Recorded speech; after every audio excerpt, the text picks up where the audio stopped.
Night Owls. Turn on Night Owls.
pending the outcome of a disciplinary investigation following historical racist and sexist tweets he posted.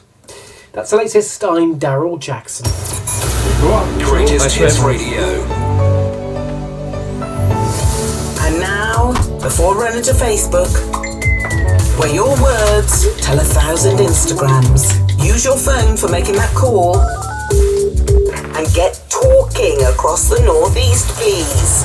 Because this is Night Owls with Alan Robson.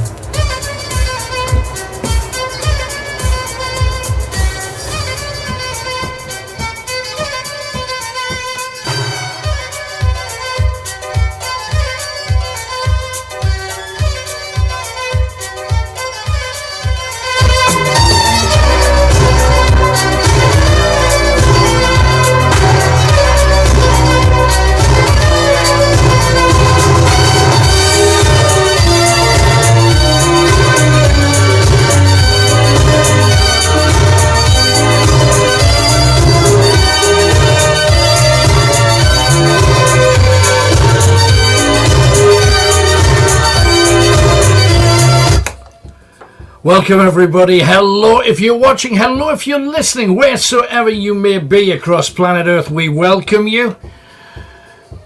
Look forward to a grand show tonight. We want your calls on everything really, anything that you want to get off your chest, anything you need help with, anything that's happened over the last few days that's been funny, entertaining, something you've done that's out of the ordinary we want to know.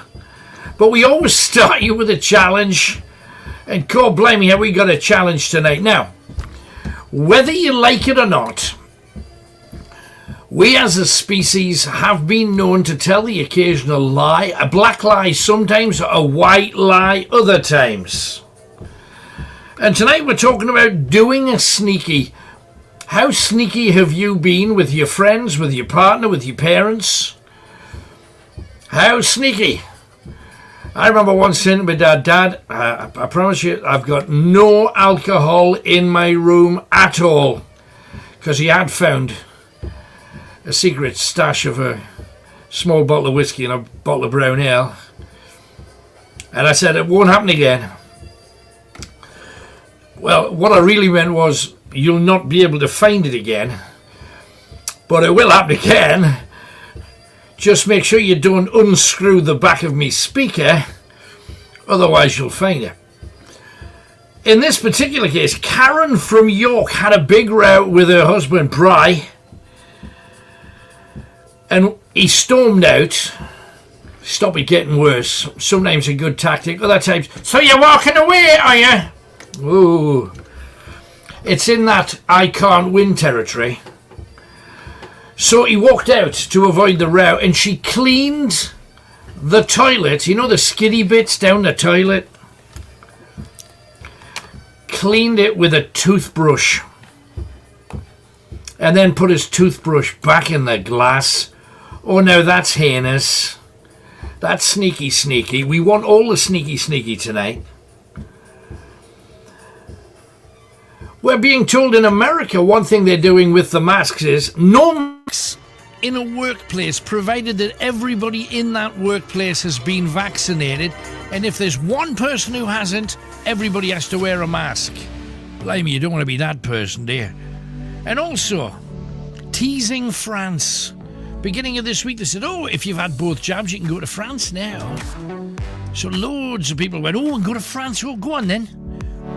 And then they're told, but you'll have to quarantine for 10 days when you come back, which completely blew it out the water for pretty much everybody. And also, what are you guys going to do on Freedom Day? Freedom Day is the 21st of June now, unless they put it back to May. Let's hope not. What are you going to do on Freedom Day? What's going to be different in your world on Freedom Day? Also, the United Kingdom government have totally let down English or British holiday makers again.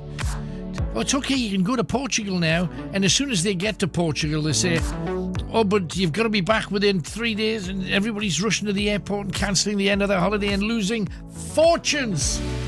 Why don't they think about what they're doing before they just do it? Also, Tony Blair somebody that I have little time for, it has to be said.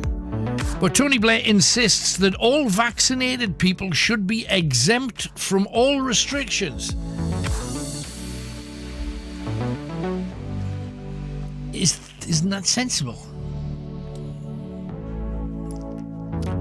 I just feel kind of dirty that I agree with him, but what do you think? Also, a woman almost dies of a burst appendix. After going to a doctor's, contacting her doctors 5 or 6 times, they refused to see her, even though she was in great pain. Then she almost dies of a burst appendix because the doctors didn't see her physically. We'll Zoom, we'll talk on the phone. It's not the same. Got a lovely competition tonight. It's all about the hits, but will you be clever enough to solve it? I think it's a one that'll get you going tonight, no question. Dirty tricks, practical jokes, or just being downright sneaky? That's your challenge tonight. Every single person on the planet's done a sneaky. Some of us are sneaky every day, but what's your sneaky? Tell me your sneaky. Already get a few in. Jules in Durham had 4 boyfriends on the go at the same time when she was 19. I was so tempted to say, you tart. But let's face it, if a guy did it, he wouldn't get anybody saying anything. He'd probably say, oh, you stud. So why shouldn't it be the same for women?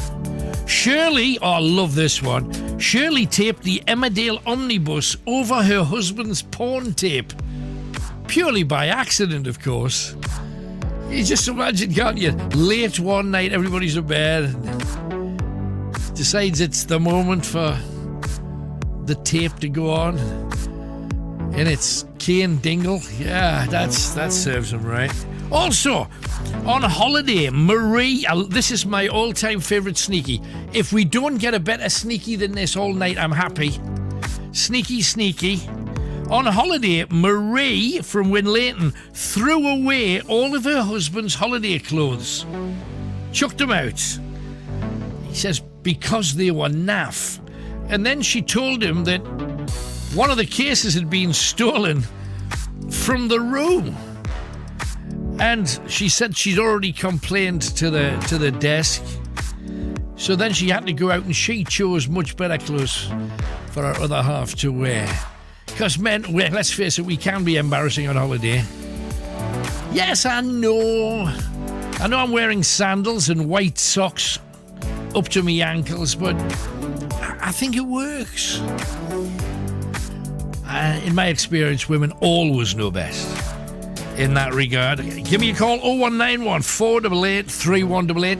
Everybody's done a sneaky. What was your sneaky?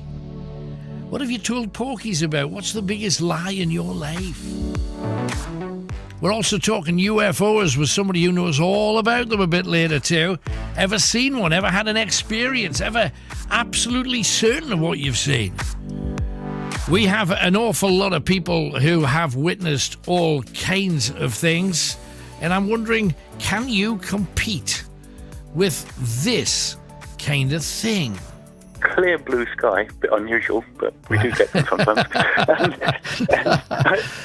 I just happened to look up, and there were probably 8 or 9 contrails just going round in circles above the station platform. Yeah, really high up, probably about 70,000 feet. I stood there and watched them for a while, and then 3 or 4 appeared, and you couldn't see the aircraft, but you could see that it was single contrails. It wasn't like a multi-engined aircraft. It was kind of single engine. So it must have been military jets, military fighters. But I don't know what would they be doing? I really don't know. Weird. But it went on for quite a while. I was sort of standing there for a good 12 minutes waiting for the train, and quite a few turned up, and they were just flying around and then disappeared again. So I don't know if they were chasing something or what. Bizarre. And the thing is, if you ring in about it, because I've rang in 2 or 3 times when people, when I've had 2 dozen people that have rang the show and said something was happening in this place, then I'll ring up the necessary people, because there's 2 or 3 numbers that you're supposed to ring, and they always say, and this makes it real Independence Day. You know, they say, there's nothing up there that you need to worry about, which makes you think, well, it obviously is. What's going on? What's happening there? And also we talked about sneaky. Sometimes sneaky can be heinous. Well, what happened with I was working away from home, Alan, every week. Right. And my wife and I kind of got 2 separate lives. It was a mistake. I'm not the kind of person to do that. It was a mistake. She was attracted to me and she led me on. Right. And I slept with her, and it wasn't anything serious. But it's what happened next was the worst thing. Right. She turned on and told me she was pregnant. Oh. And she said, if you don't tell your wife, I'm going to. So I had to drive home from work one night, knowing that I was having to tell my wife, who I had 2 kids too, that I hadn't just cheated on her. But this girl was having a baby. It ruined lives. I'm paying for it mentally 11 years ago now, Alan. Whoa. There's always a price, even with sneaky. It just, a lot of the stories we get are big deals. I'm confused. Do you now think you like men better than women because you've been with this woman 5.5 years? But I've got kids as well. I mean, you're betraying your girlfriend. Are you not ashamed of yourself? But I'm ashamed of yourself as a person. Right, because you're cheating on your woman. Why didn't you just finish with your girlfriend and say, I've met a lad who's better looking than you are? But I didn't know I was like that. Well, how did the night end? Did it just end with snogging, or did you do a bit of touchy-feeling? Depends what you mean by touchy-feely. What do you mean by touchy-feely? Well, you know, when you're kissy, snoggy-woggy, you sometimes do kissy-feely. Touchy, you do a little bit of that, don't you? Right. Sort of like. Yeah, life is complex. And sometimes fate, karma if you prefer, presents revenge of a sort. He's been cheating on me. Well, if he's been cheating on you, why did you put up with it? That just makes you a stupid person. Well, I'm not stupid though, Alan. Well, you are. You've been letting a guy Well, he's cheat done it on to you. me, so I've done it to him. Right, well, And that just makes you as bad as each other. Now That's... I think I've caught something. Well, if you put it about 'Cause I've got and this cheat on your really partner, you deserve to catch something. Well, I don't think I do. I don't think that's very nice. I don't think you should say that of us. Why? I mean, if you, bottom line is, if Well, you the sleep with stuff people... that's coming out was it all green and orangey stuff. Have you been to the stuff. doctors? You need to go to the doctors and get it sorted then. Well, where would I go to, Alan? To either a doctor or a clinic. I mean, there's special clinics for What kind of clinic? STD clinics, sexually transmitted diseases. Terrifying, isn't it? The prices that people pay. And is it fair comments? If you cheat on a partner, that you deserve some kind of retribution, surely. 0191 488 3188. Sneaking about, telling a porky, even innocent porkies. Sometimes karma can hit you in the pants for telling a lie, even if you're just hiding a gift from somebody. Sneakiness. Oh, here we go. Russ, I got locked out of my hotel in Thailand naked. I had to go and buy shorts at 3 o'clock in the morning. Fortunately, they were still open. What? That was sneaking. Sneaking about and got locked out of his own room in the nudie. Tell me your sneaky stories, please. And in the process, we are Greatest Hits. Radio Northeast. And all you have to do is stick with the hits. It's as simple as that, because we got a batch of them, and we're starting out with an absolute classic.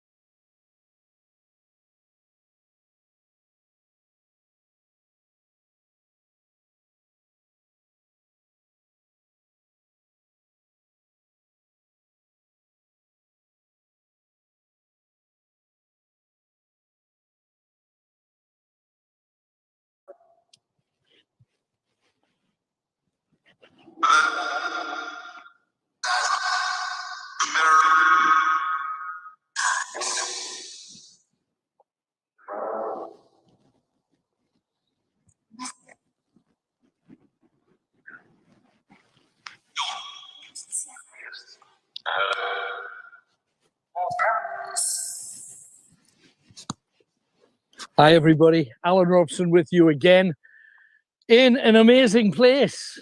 with amazing stories and many that you will never have heard before. We're talking tales of daring do. We're talking bloody murder. We're talking bodies hit with a collier's pick or buried in wells. We are on Lumley ground. But let me introduce you to our team. First of all, whether we like it or not, Kenny is with us again. Now, over the years, we've done all kinds here, haven't we? So many things here, and we've had some fantastic nights here, so I'm really looking forward to this one. But this castle, you've done lots here as well, haven't you? And interviewed so many different people. Oh. It's amazing. We a few rock and roll stories tonight as well from some of the people that we've had times on this ground with. Now, we also got Michael here. Now, Michael's been on a couple of shows with us. You come in too. You know this place really well. And if ever you come here, order food and he shall cook. If it's good. If it's good, it's him. If it's not, it's the other guys. But bottom line is, this has an incredible history, and a lot of customers as well as members of staff have had their odd tweak here and there. So I've heard. Right, give over. I've heard things, but who knows? Who knows? Well, that's why we're here. We're here to have a look and try. And also, of course, Kenny, if you grab the camera just for a second, we have, of course, Hollywood Tony McShane with us as well, producer to the stars. It gets Try to keep it not from. if it's wobbly, if it's wobbly, there's no difference at all. He's here. But bottom line with this particular place is the stories outside, the stories inside, and this is a woodland that has two stories because we're told that one of Sir Ralph's wives was entertained and dallied here, his wife, Lady Eleanor, on this ground. However, his first wife, Lady Lily, is said to walk here. Some believe that she walks across the bridge and runs through the trees. Going a little bit further than that, apparently there was a Roundhead battle with Cavaliers because the castle was held by supporters of King Charles I. So that's a pretty sexy thing before we even start. So many. So we're going to walk you up. As always, this hunt is for you guys. We want you to hear the history, hear the stories, hear the tales, and see what you will see. Now, don't forget to share your socks off. And if you do, you will get a chance for one of our go on, stick yours out as well, Kenny. Loud and proud. And Tony's got his on his collar as well. So we're all wearing our Night Owl badges. And Michael's it up. Curses. However, make sure that you share, because somebody will win one of these tonight. Hopefully it's you. And if you've shared millions before, share another few millions and get a whole batch of them for the whole family. That would be lovely. But thank you for your support. And let us crack on. Tony, lead the way, because this is an amazing place. And I've got an awful lot to tell you. Most people have heard of the Lumley name. But do you know where the name Lumley comes from? It comes from the River Wear. A lum is apparently a deep river pool where people used to go fishing because there's deeper water, so there was more fish. So they call them lums. So the family that built a big mansion house near the lum were the Lumleys. And that's where the name came from. However, there's an even better story, which is absolutely amazing, that goes way, way back in time. And it was something that I'd never heard about. But if you go back far enough into history, the Lumley family descended from Ligulf, who was a pagan Anglo-Saxon Norman who escaped the Normans when William conquered in 1066. And he stayed with the rich monks belonging to so hang on a second, getting some movement already. Down there, right at the far end. Did you see it? Tony, you have to come back. To the right. Just through there. So anyway, this guy, Ligulf, he stayed with St. Cuthbert. He married Algatha, the granddaughter of Uhtred the Bold, who was Earl of Northumbria. And his wife, Aelgifu, was the youngest daughter of King Etheldred the Unready. How about that? And even then, the Lumleys fought with the church. And Ligulf was murdered by the bishop's men for giving money to the poor instead of funding the already super rich church. So the Northumbrians rose up and killed Bishop Walsher in Gateshead, and the church promptly got an army to massacre everybody who lived in what would then be Lumley. So how about that? And it doesn't stop there. There's so many famous Lumley. Sir Thomas Lumley accompanied Edward IV into battle, helped break the siege of Bamborough Castle. King James I came to Lumley. There's a suite named after him still in the building. Also, Sir Henry Lumley lost his life fighting the French at Anjou. Oh, hang on. We're going to have to come back to these woods, mate. Yeah, it's all. Did you notice that it's went dead quiet? There was loads of, like, the birds have stopped. Follow. There's I am behind. But oh, hang on. We've got to come back to these woods at some point. Sir George Lumley, killed Giles Thornton in a duel at Windsor Castle. So imagine the kind of company that these people were staying with. Sir Thomas Lumley married Elizabeth Plantagenet, the illegitimate daughter of King Edward IV. How amazing is all this stuff? Fantastic history in all directions. And it doesn't stop there. It Like the flight attendant, the BAFTA-winning show everyone's talking about. And Mayor of Easttown, the brand new detective drama starring Kate Winslet. I want to find out everything. Join now and stream all this and more with a 7-day free trial. 18-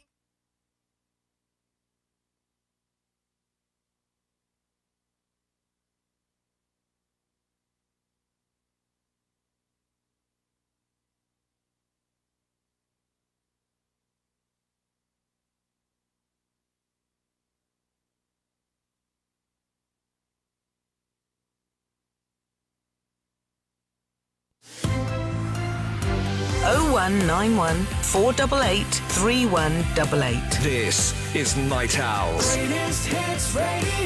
Okay, let's get cracking. Who's talking about what? And remember, we give you a lot of stuff to start with at the top of the show, but you can talk about absolutely anything you fancy. Please do. Let's move across to Seaton Delaval, where we find Glynis. Hello, Glynis. Hi, Alan. How are you? I'm very well. I hope you are too. What you got for me, darling? Really just sneaky things that I do to stop my husband snoring. Oh, like what? What kind of things have you tried? Well, he's a nightmare. So if I've tried the kick to the shin and that hasn't worked, or the elbow and the rib and that hasn't worked. Do you try, because people used to say you're supposed to sew a tennis ball to the back of their pyjamas so they can't lie on their back and do that kind of thing. I mean, have you tried turning them over? Well, what I normally do is I pinch his nose really hard so he can't breathe. And I shock him awake and then I pretend I'm still asleep and that he doesn't know what's woken him up. Oh, now that really is brilliant. The only downside of that is some people say that people snore because of a thing called sleep apnea, which means sometimes you stop breathing. So I would imagine if you have just naturally stopped breathing and then somebody covers your nose just when you feel the need to... I could imagine that'd be a terrifying way to wake up, really. But he's a puffer, so his cheeks blow out and he puffs and he blows my face like... Oh, right. So I stuck my finger in his mouth to plug the gap.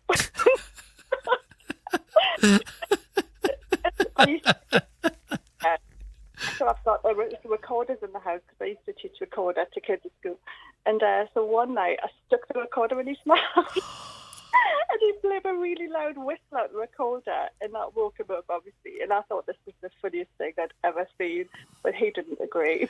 No, they recorded me snoring and it's horrific because it's like something from a different species. It's just not easy. Have you thought about what's the furthest room from where he sleeps and I'll sleep there system? I thought about smothering him. No, I can imagine. But it's just your only chance to survive it is to get to sleep before he does. Exactly. Yeah, it is. So I'm upstairs in bedroom now while he's downstairs watching telly. in the hope that I'll be asleep before he comes to bed. Because you see, that covers a couple of bases, doesn't it? If you know what I mean. If you're fast asleep, you kind of... Wait, not disturb me if is he the sort that'll give you a little shake saying, is it my birthday this week? Do you know what I mean? No chance. So, come on, if that's what you do to sneak about, have you ever caught him being sneaky?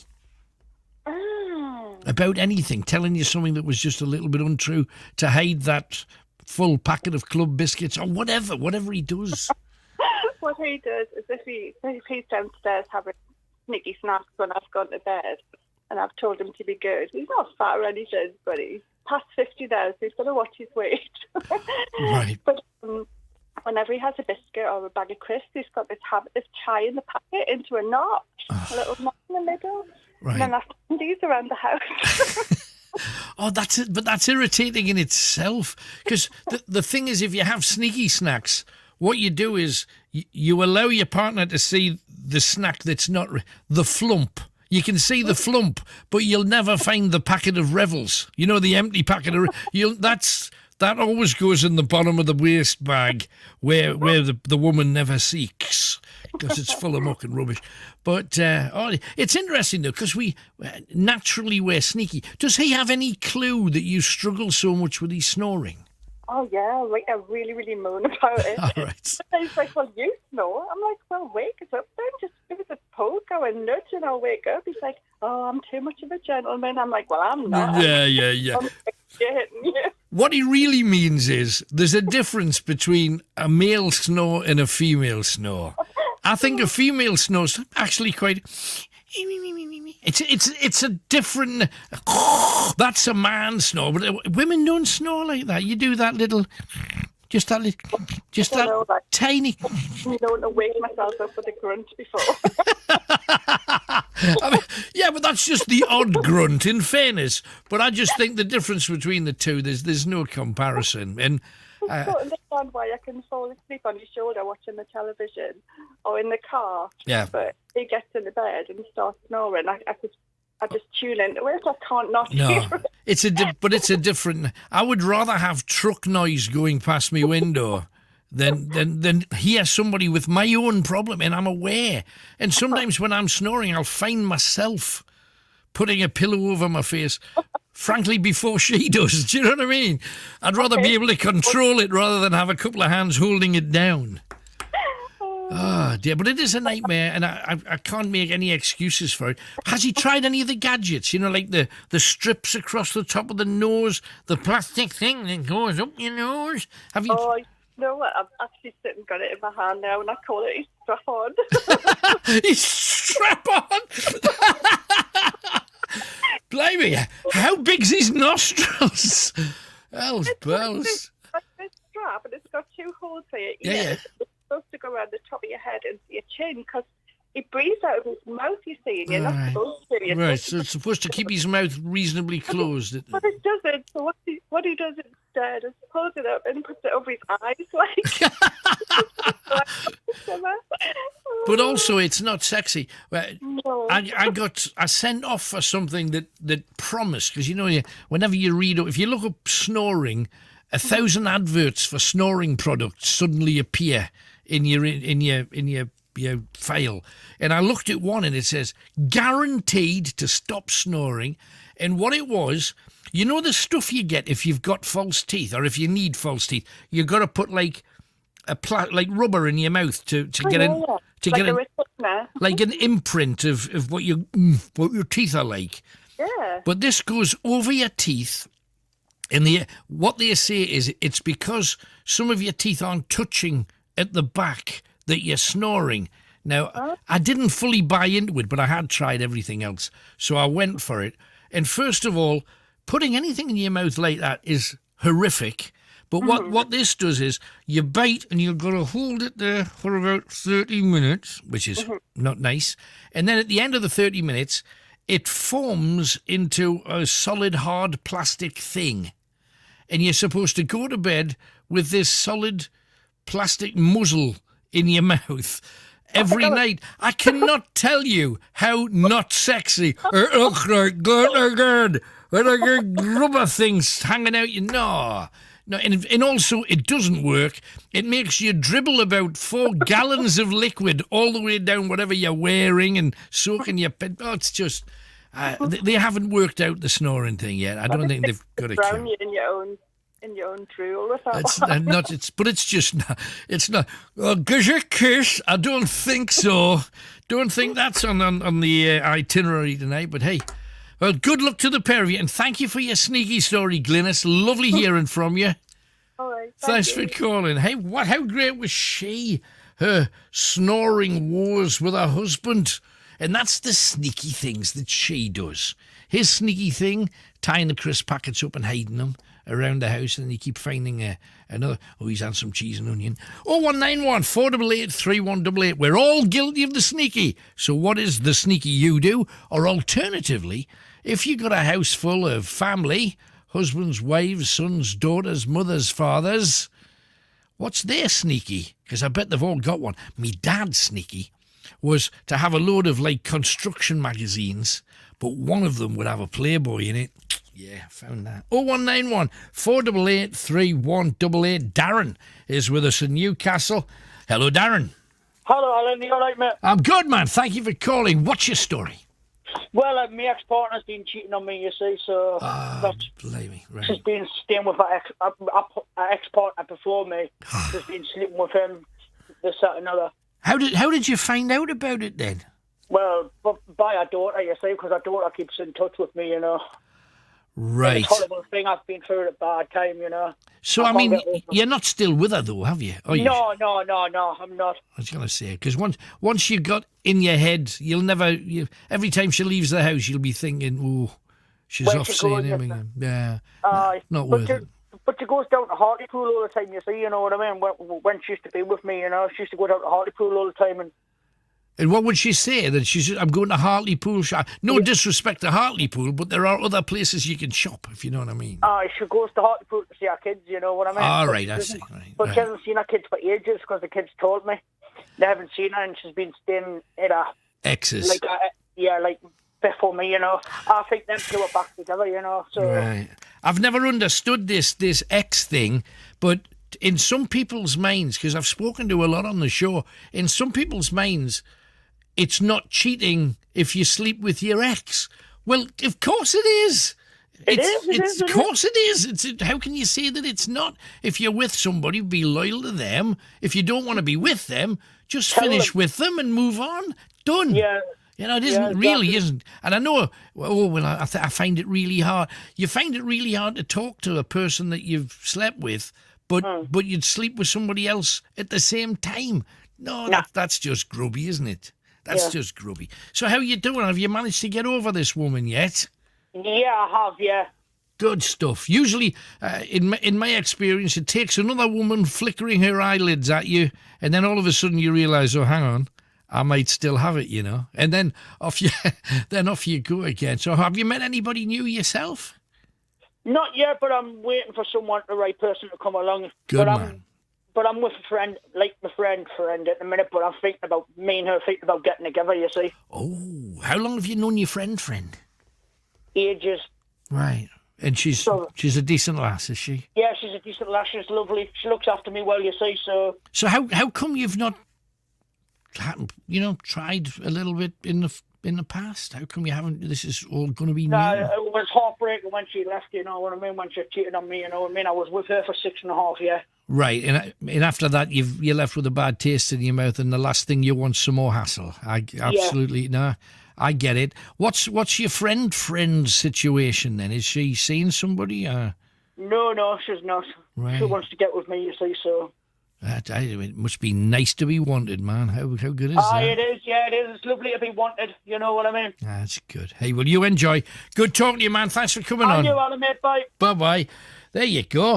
0191 488 3188. Lots to talk about. The people that have cheated maybe on you or sneaked around. Just people that sneaked. I know one story, and this is true. I can't tell you who it is because he's famous, very famous. And he had a project that he put a fortune of money into. and his wife would say to me, I don't know how come we haven't got more money, but it's a struggle every month paying all the bills. And I'm thinking, well, he's doing really great. He's like telly person and his books and stuff, and you're thinking he's got to be doing reasonably well. And then he took me to a garage where he keeps his classic car that his wife didn't know, or possibly still doesn't know anything about. What do?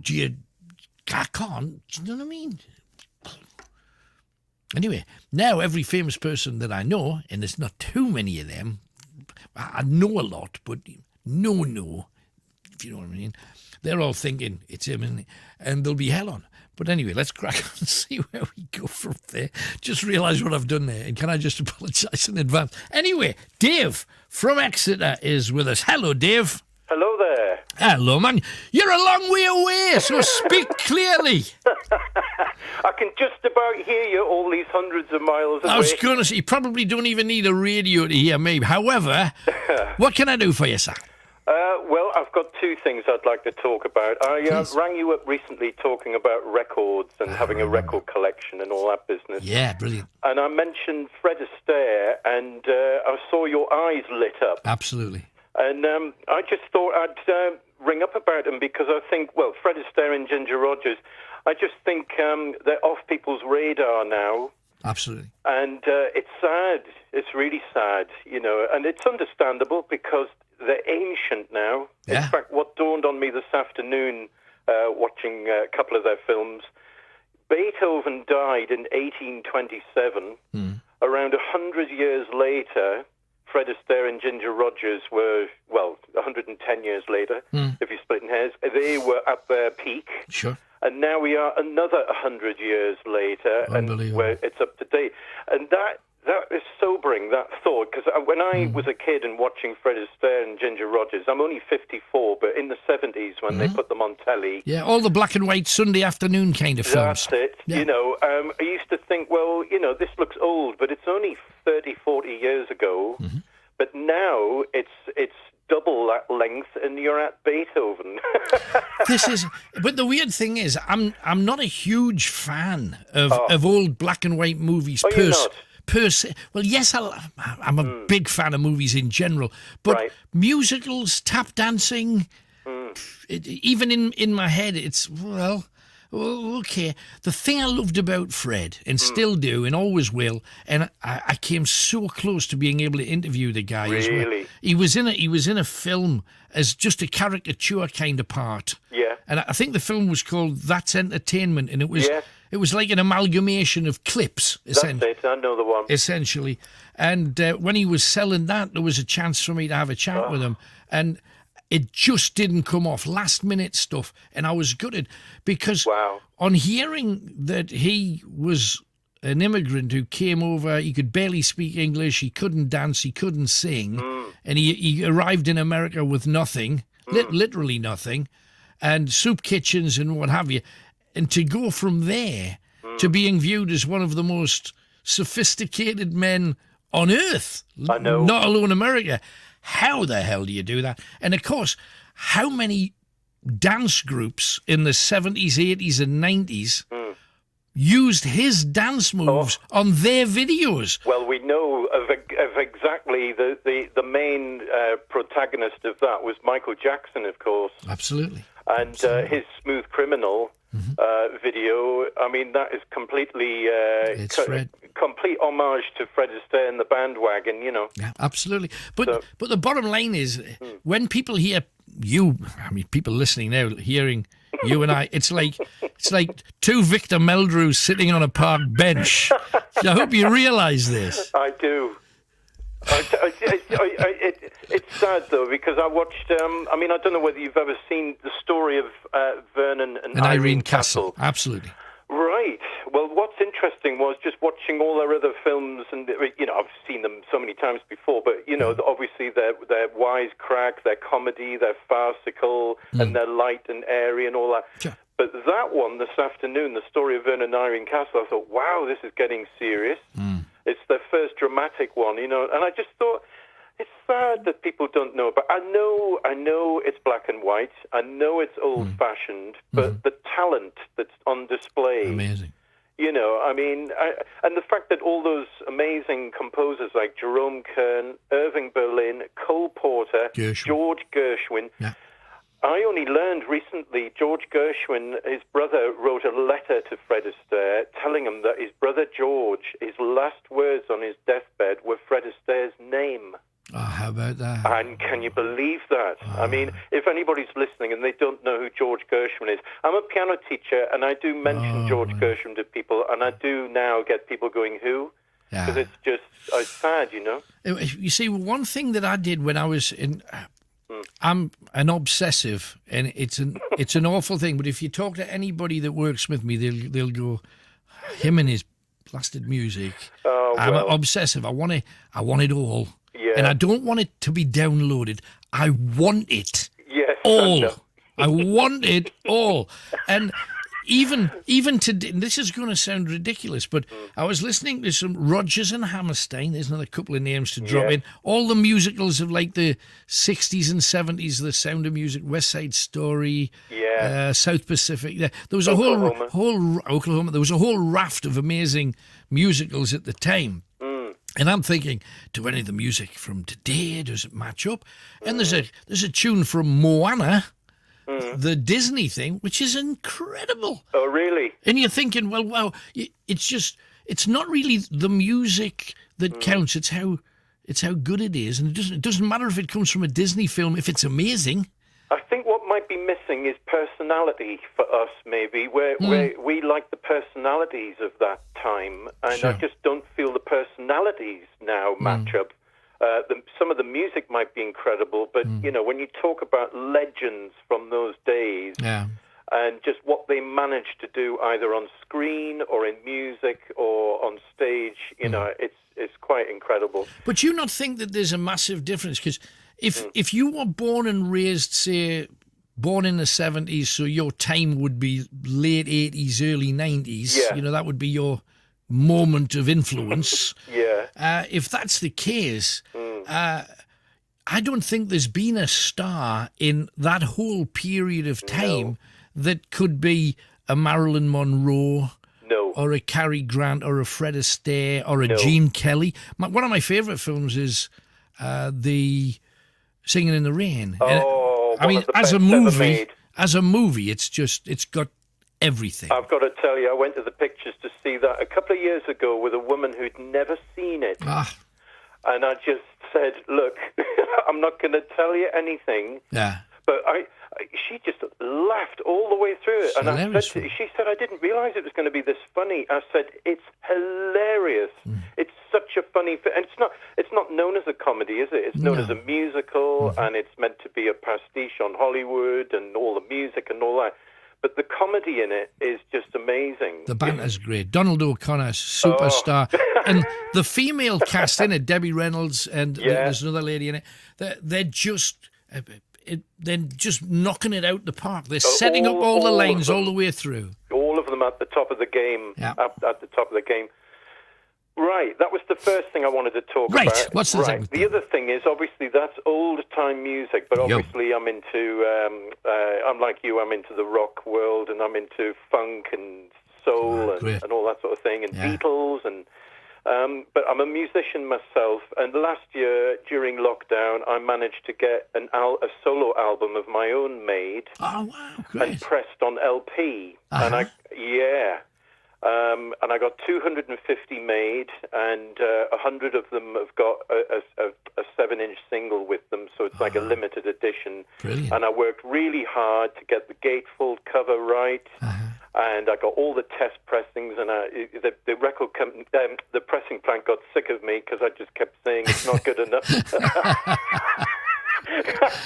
Yeah, and I would imagine you probably had to twist their arm to do the numbers that you're talking about. I tell you what, I can laugh about it now, but I'll never make another LP. It's just horrendous. Listening, can you imagine? I don't know whether you've done one. Have you made an LP?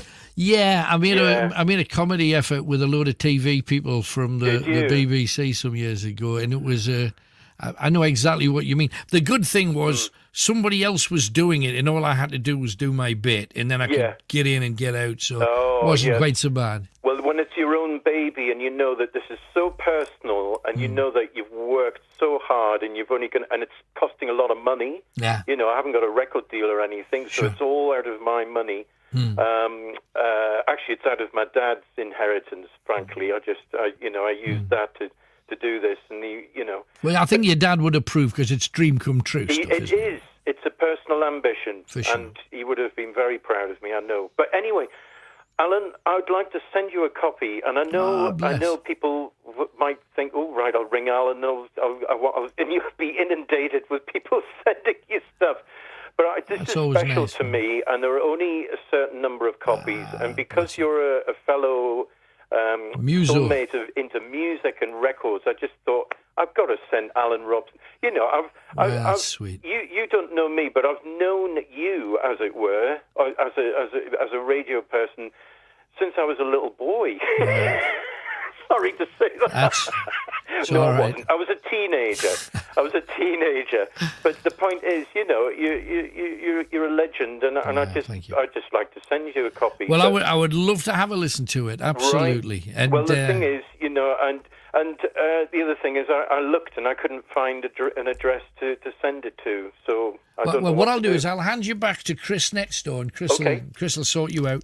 But that's really kind. I'll watch out for it. Thank you very much for coming on, man. Thanks ever so much, Alan. Bless you. Bye-bye. Speak to you soon. Bye. How nice is that, Dave in Exeter?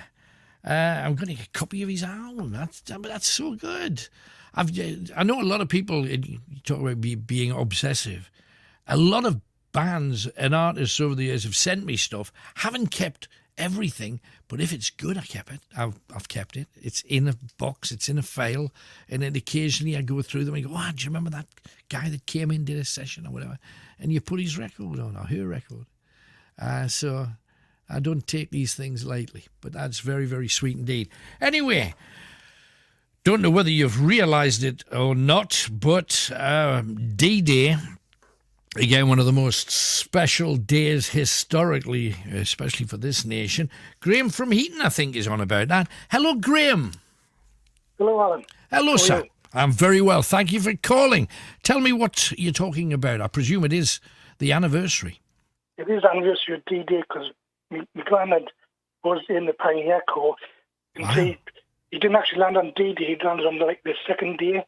Right. He helped lay the Pluto fuel line. Right, yes, Which kept the troops fueled, so I'm just going for him because I'm ex-forces as well, you see. So right. And did you follow in the same branch? I mean, were you in the army as well? I was in the army. I served in the Army. Oh wow, that's great. Yes, I served I'm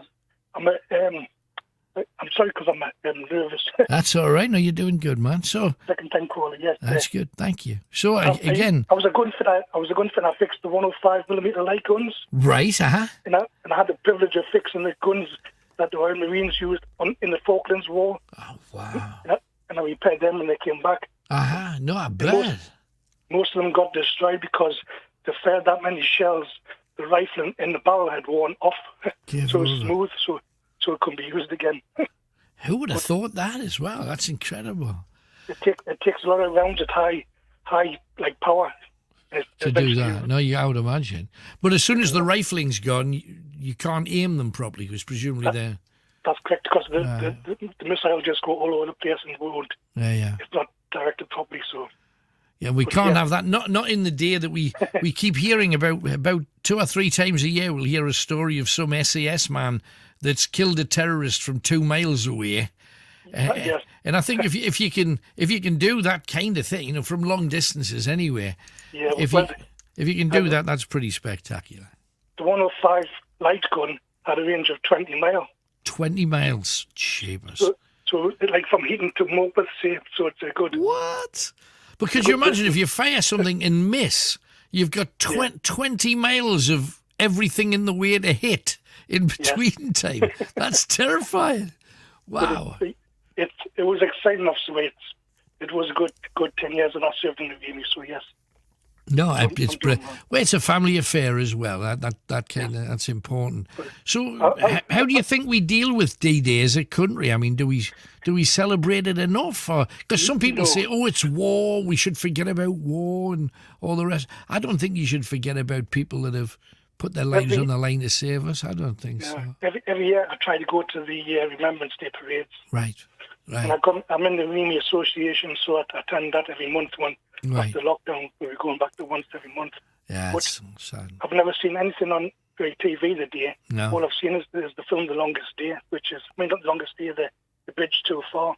Yeah, The Longest Day is a good film, but it's old now. You'd have thought they'd have made one up to date, because that one had pretty much every Hollywood star going in it. That's correct there, yeah. So, but and it is a good film and it's well made, but it's old school. Because I remember when Spielberg made that film Saving Private Ryan, the landing on the D-Day landings on the beach, that was a massacre. Even I was horrified at that. My grand must have went through. We'd never seen that kind of stuff about it, because we'd only watched those old black and white movies where people die but they go, and then they're finished. You don't see them torn to pieces like they would with a real machine gun hitting them. So I do think that it's well time for somebody to have made a proper film of that whole, because it was an amazing, world-changing day. It is, and nobody seems to celebrate it now. It's sad. It's a sign of times, I presume. But sad, man. It is sad. Hey, but I'm glad you rang in, Graham. Thank you very much indeed. I'd just like to say, I also volunteer for the Honour Eye Time Out. I know you've been down there. Yeah, absolutely, great. And I know you might have, because I've been on night, I've posted on night owls. But I'd just like to thank everybody in the North East, because I've served for the Honour Eye now for 20 years. Great. And I've raised over 150,000 just through the collection boxes that people donate to. Superhero. Well done, man. Thank you very much indeed. Great to hear from you, Graham. Thank you. And thank you very much, Alan. I'm enjoying the shows. I'm enjoying Thursday night as well. That's good. Thanks for being with us. Appreciate it. Okay, let's get a superstar up. We'll play a few clips of night owls involved with D-Day across tonight's show. Don't worry. Alexander O'Neill. Superstar he is. It's late at night.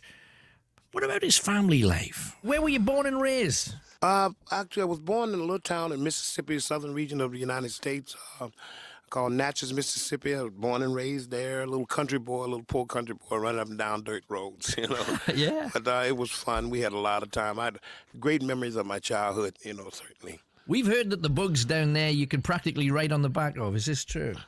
You can't ride on the back of them, but they'll sure ride on your back, that's for sure. No, the bugs are okay. It's just the mosquitoes, because it's so humid down south, Yeah. And that's the only problem. That's the only thing with that. So were you a rich kid, a poor kid, or a middly kid? Poor kid. Yeah. Poor kid. We were poor, but we never went to bed hungry. I come from a family of 4 girls and 2 boys, and my mother's the head of the household. But we never went. I don't ever recall ever a night being that poor. When I think about poor and I watch TV now, I think about really how blessed we were. You know what I'm saying? Yeah. Because down south, even though you're poor, it's so family oriented.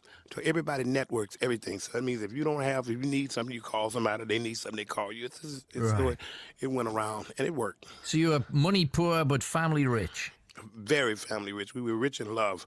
Had a lot of love going on in our family, and I was taught a lot of good morals and good things by my family.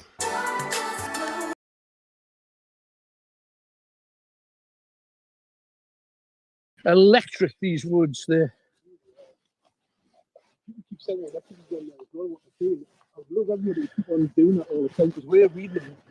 As we see them.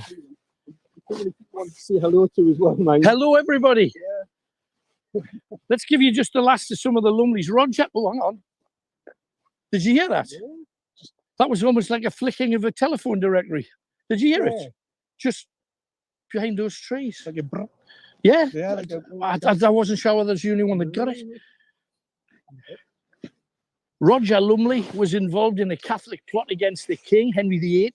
He got beheaded on Tower Hill. John Lumley fought at Flodden Field. Sir Richard Lumley held Lumley Castle for the Royalists and King Charles. And then he survived that, when most didn't. and he allied himself to William of Orange and forced King James II to flee.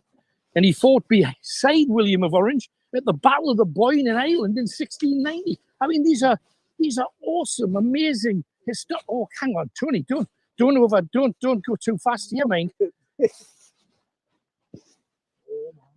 I saw some misty down the bottom. You know, on that, you see where the path is? Yeah. Just behind the tree there. Right. I just saw like mist.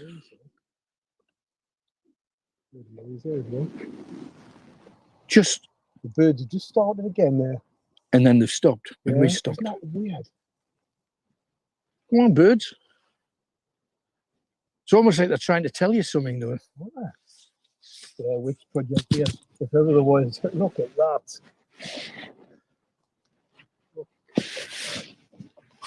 No, they're amazing lands here. Lands that people have fought and died over, and that's what always makes castles immensely interesting to me. But you've also got to remember that castles are living, breathing places where if you want to come for a great night out, you can. Blimey. Temptation is to go down, isn't it? There's stuff moving about in here, though. And you can't think of a better place that you'd want to see. You know, if you wanted to spend some time, look at these. They're just beautiful, beautiful woods. If you are staying here, or you're walking your dog, or you're playing golf, I can understand why people flock here. But once again, we've got amazing history in all directions, and a lot of kind of pop star history as well, because a lot of the stars and celebs would come and stay at Lumley Castle rather than stay at a city centre. It's a nice retreat, isn't it? It's beautiful. Elton John, a helicopter. How about that? Elton John lands in a helicopter at Lumley, and I'm not surprised. A lot of the big bands did, like the rock bands that would come to the Mayfair and places like that. And it wouldn't surprise me if they did. You've got to tell the story of Brian Johnson, though. Oh, Brian Johnson from AC/DC. The pair of us decided, I contacted the band and I said that there was a group of people in Wheels of Steel who were mad keen AC/DC fans. So I put in a call to the band and said, look, you're coming, you're doing the gig, you're staying at Lumley Castle. Is there any chance, because they were doing 2 nights, so is there any chance on the second day when you're chilling, if I could bring 30-odd children in Wheels of Steel to come and meet you? And of course, Brian said yes. And Angus and Brian, the pair of them, because the rest of the guys weren't so bothered. They were doing their thing. But Angus and Brian came down, met with all of them, photographs, pictures, fantastic. The people at Lumley made it happen, and absolute respect to them for doing that. They've never let us down when we've done charity things here. They're always swift. Brian's a Dunstan lad. And Brian is indeed a Dunstan lad. Common as muck, but we love him. There's loads of people watching from Dunstan tonight as well. They're all watching tonight, including David Parr. Brian's super cool. But one of the stories that Brian was telling me was he had the chance to go and live in Hawaii, like superstars can. And he said that he landed, he was staying in a hotel, he didn't have anything to do, he was on his own, he loved the idea of living there. So he thought, I'll go out and suss the scene, see what's happening. And down at the marina, there was this private black tie party going on. And he walked up to the gates and said, oh, it's by invitation only. So Brian got his wallet out and he just flicked it open. And the guy went, oh, I'm sorry, in you come. And he kept his thumb over the card, and the guy thought it was a CIA card.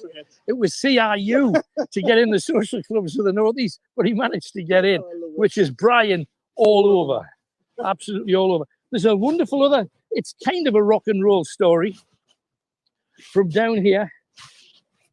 We hear the amazing story of Sir Ralph, who was an amazing Lumley character. You got to remember that when you get closer to the history of this time, this was all trees. You know, this was not grand lawns. So a lot of it was treed. And then they had an open area in front of the castle where those trees wouldn't be there. because that's your defensive area. Look at that castle. Is that not stunning? We're going in there, guys. We're taking you in there. Share. But you know, lovey-dovey things. Lovey-dovey things. Come on, let's do it. What you getting, guys? Yes. Yeah. I see two black windows at the top. Yeah. In the middle, go down to the bottom of that. The bottom of it. What is it? I don't know. Is anybody up there? No.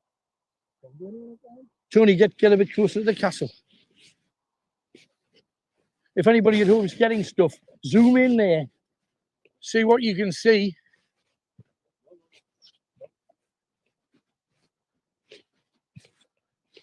What is that part of the castle? Is that rooms or old offices? Other side. Gotcha. Now, the only reason we're allowed in is that half the castle's closed down at the moment, I gather.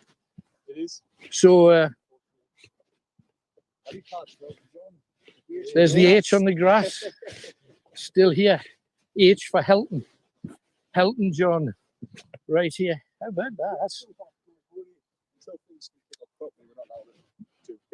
No, I understand that. It's which is a shame, but we're decorating them again. We're getting them back. Oh, you're rebuilding. It's absolutely.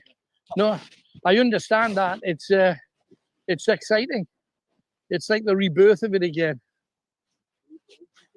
Yes, we absolutely do. Now, you know, we were talking about lovey-doveyness. I was just about to mention when the guy spotted something. The romance of history, and everybody has this idea of the grand ladies in the long dresses and Sir Ralph being a bold knight.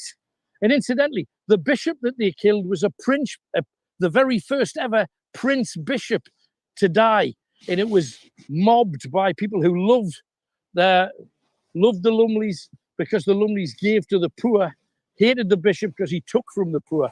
And there's an area here that was said to be used as a love seat where Sir Ralph used to woo Lady Eleanor Neville, who's very famous, belonging to the Neville family, who fought the Battle of Neville's Cross, which we were just talking about on last week's show. I believe it's this. I believe this is the love seat. And it's nature's done it. Nobody's carved this out. This is Elizabeth. So the family called her Lilibet. She called herself Lilibet, and it really stayed her name really throughout her life. All school pupils and their families are being urged to take a COVID test before returning to the classroom tomorrow to stop further spread of the Delta coronavirus variant from India. Matt Hancock has said evidence suggests it's 40% more transmissible than other strains. Kent County Council's warning its services are overwhelmed by the number of unaccompanied children crossing the Channel in small boats. It started legal action against the Home Secretary and is demanding other councils take their fair share. It comes as Priti Patel blamed social media companies for promoting people smuggling. Diversity's Black Lives Matter performance and sexual consent drama I May Destroy You were among the winners at the BAFTA TV Awards. It was the first event since controversy around how the Academy dealt with allegations of misconduct against Noel Clarke. Michaela Cole won the award for leading actress in I May Destroy You. She dedicated it to the show's director of intimacy, who she says made the set feel safe. For creating physical, emotional and professional boundaries so that we can make work about exploitation, loss of respect, about abuse of power, without being exploited or abused in the process. In sport, Scotland beat Luxembourg 1-0 in their final friendly ahead of the European Championship. Meanwhile, England were 1-0 winners against Romania. From Sky News, I'm Daisy Steele. Thank you, Daisy. Alan Robson with you. It is the big one, Greatest Hits Radio Northeast. Thank you for being with us. And we have our first of 4 clues that could win you one of our trusty Night Owl mugs. Hang on, if you fancy one of those, all you have to do is solve 4 clues and then tell me what all of the answers have in common. Okay? The first clue is how we describe a tonguey embrace. Okay? How we describe a tonguey embrace. Okay. I'm not sure whether that's lockdown friendly or not. Depends how close you are to the other person in your social bubble. But there you go. How we describe a tonguey embrace. Right? So that is your first clue. 3 more clues to come.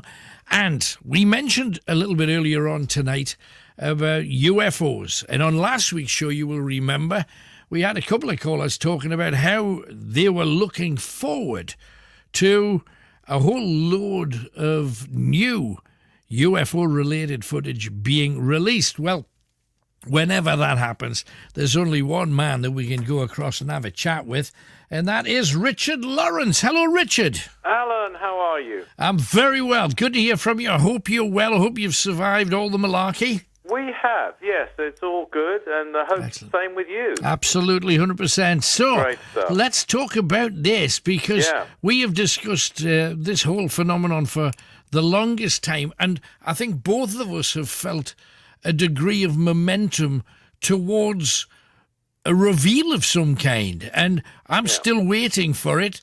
Could this be it? Well, I don't think it's going to be what you and I might want, but I think it's going to go a lot further than they've ever gone before. That sounded like something out of Star Trek, didn't it? I think they're going definitely. It's already come out from various sources. Right. Military, naval, intelligence in America and Canada and other parts of the world as well. And even a former Ministry of Defense worker here. It's come out that UFOs are real. Right. And one great thing that's happened, because you and I have been talking about this for quite a few years, on and off, and there used to be a stigma, didn't there? There used to be ridicule sometimes, and people couldn't sort of keep a straight face, which I thought was pathetic, to be honest, but that's, up to people. But that's kind of going now. The stigma's pretty much gone. People who find this just amusing and are really puerile now. I mean, this is a serious matter. So that's good as well, I think. And it means that ordinary people up there in the northeast or anywhere else who've had sightings and had experiences, which definitely hundreds of thousands have had, maybe more than that, can come out and talk about it without fear of stigma, ridicule, any of that. That's a great thing, I think. I do think there's been a groundswell change. Because I can remember, even if you go back 15 years, probably, 20 years certainly, if you mentioned, I think I saw then everybody would kind of look at you with that telltale glance. But when you get people on the inside, and we're talking, the Pentagon now will not, because I remember the American government saying there's no such thing, there never has been, it's all a hoax. And when the Pentagon says even UFOs may exist after all, whoa. That's momentum. I know, absolutely, but they hit that first, and they've gone far, far beyond what we ever thought that we'd hear them say in our lifetimes. So it just bodes well for us to get a little bit closer to the truth. Well, it does. I mean, one thing that they've definitely done, and it's on the record, everybody knows it, and they've admitted it, is that they've lied. So, I mean, let's get that out of the way. I mean, first of all, they pretended there was no such thing. Then, in the period you're talking about, I think about 10, 15 years ago, they were trying to say that these craft were their own black ops. They were their own craft being tested, and that's even come out in fairly prestigious films, like an Adam Curtis film and different things.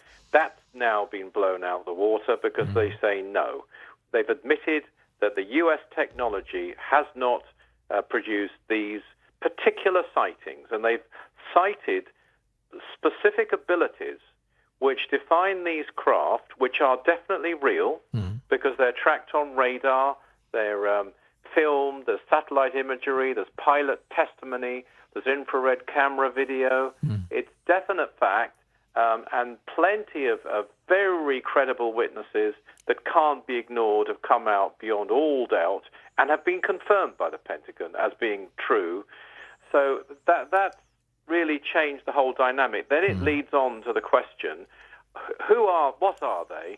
And the danger is that, what's being leaked out through the New York Times a couple of days ago is that what they're likely to say is that they aren't from the US, They have superior technology because of some of the things they can do in terms of hypervelocities, in terms of overcoming gravity, in terms of invisibility. These are all things, by the way, that I published in a book with Dr. George King in 1996. Wow. People can check that out. It's called Contacts with the Gods from Space. And in that book, we stated definitely those particular abilities were the UFOs had, and they've now kind of admitted it in the last year. And he, of course, Dr. King, based it on his own contacts. I mean, I must say, and I'm not blowing my own trumpet at all here, although I've campaigned for over 40 years, and I remember a time when if you said governments lied, they thought you were a nutter for saying that. And you'd also go on a list for saying that. But no one thinks that now. I mean, nobody believes governments on about much anymore. So there's been a massive change there. There has, but the other thing that's come out that I'd never heard before, and again, you've far more experience in this whole field than I have, but I'd never heard if it's not aliens, maybe there's a country on Earth that has this technology that is so far beyond what we've got. Maybe they have reversed engineered something that they've come across, but maybe they're actually all from Earth, from a particular place.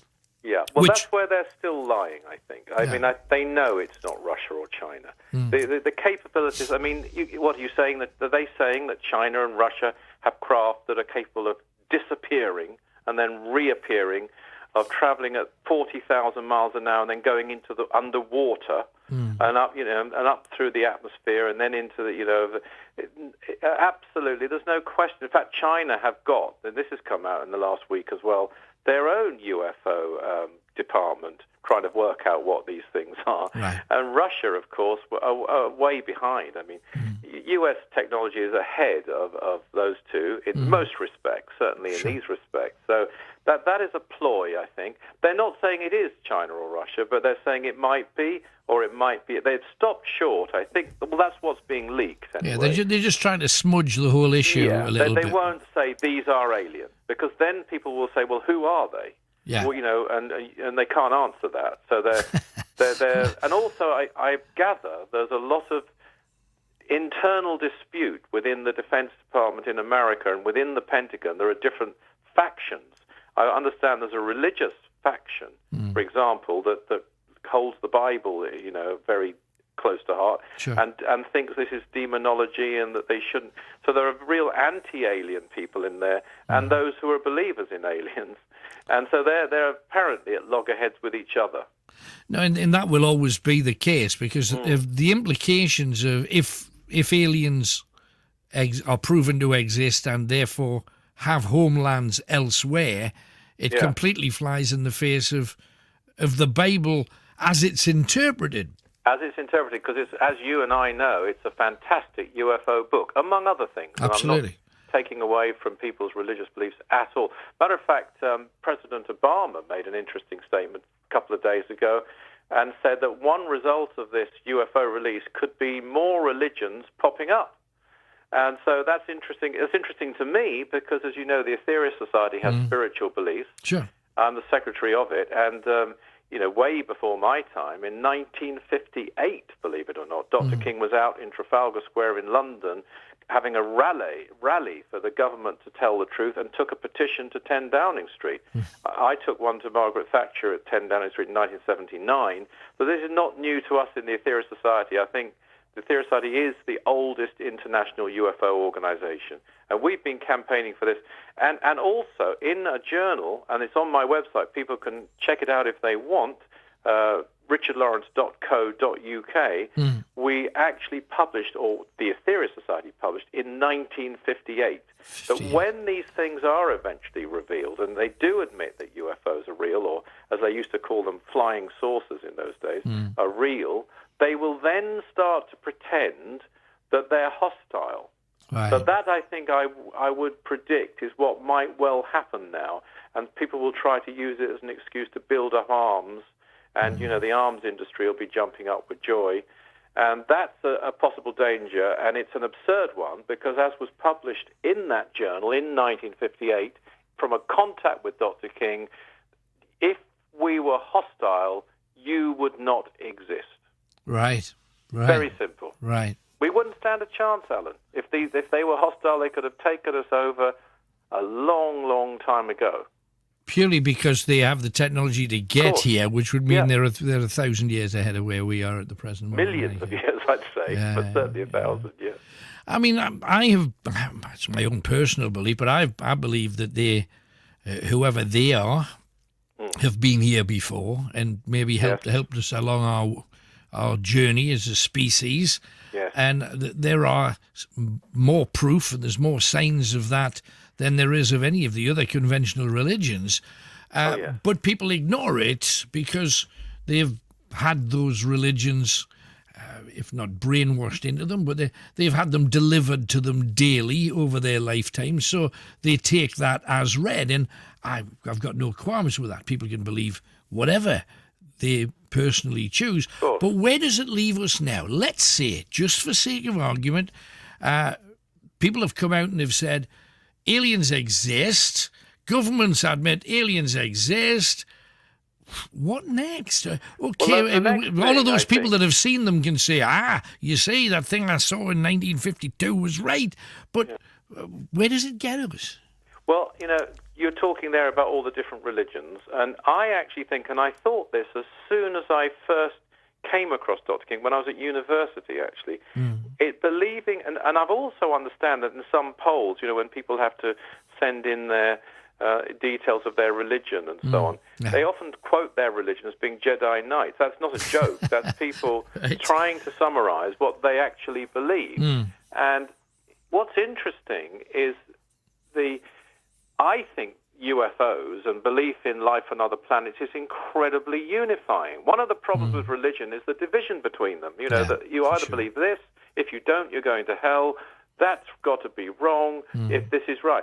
Whereas actually, if you see them all as, I won't say all, but several of them as manifestations of a cosmic influence, a cosmic plan, where certain individuals have come at certain times, and you can see a Vimana in the Hindu scripts in the Ramayana, or you can see, a chariot of fire with Elijah or something, and then you can see the Star of Bethlehem with Jesus. There's three religions right there. You have a unifying plan at work, which is a cosmic plan, and that's actually really the essence of what we believe in the Aetherius Society, and not just us. I mean, I think it's a growing belief. It's interesting that Obama actually hit upon this and predicted that this will start to happen.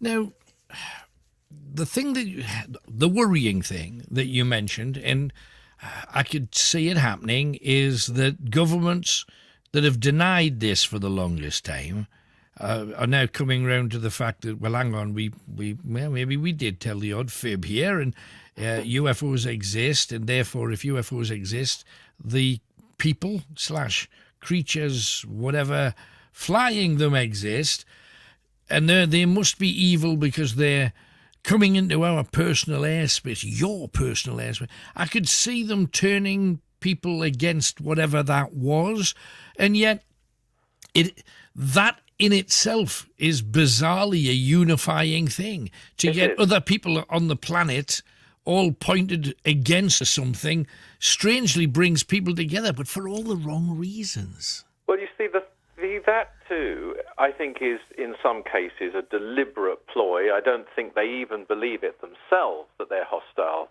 They're pretending that they believe they could be hostile.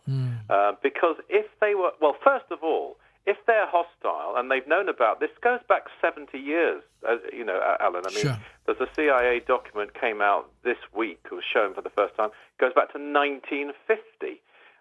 Which again rules out the China-Russia theory, because whatever you think China-Russia may have now, they definitely didn't have it in the 50s, and they were there then, and they were cited then, and I mean, Russia produced documents. I brought documents from Russia, I brought documents from America 40 years ago.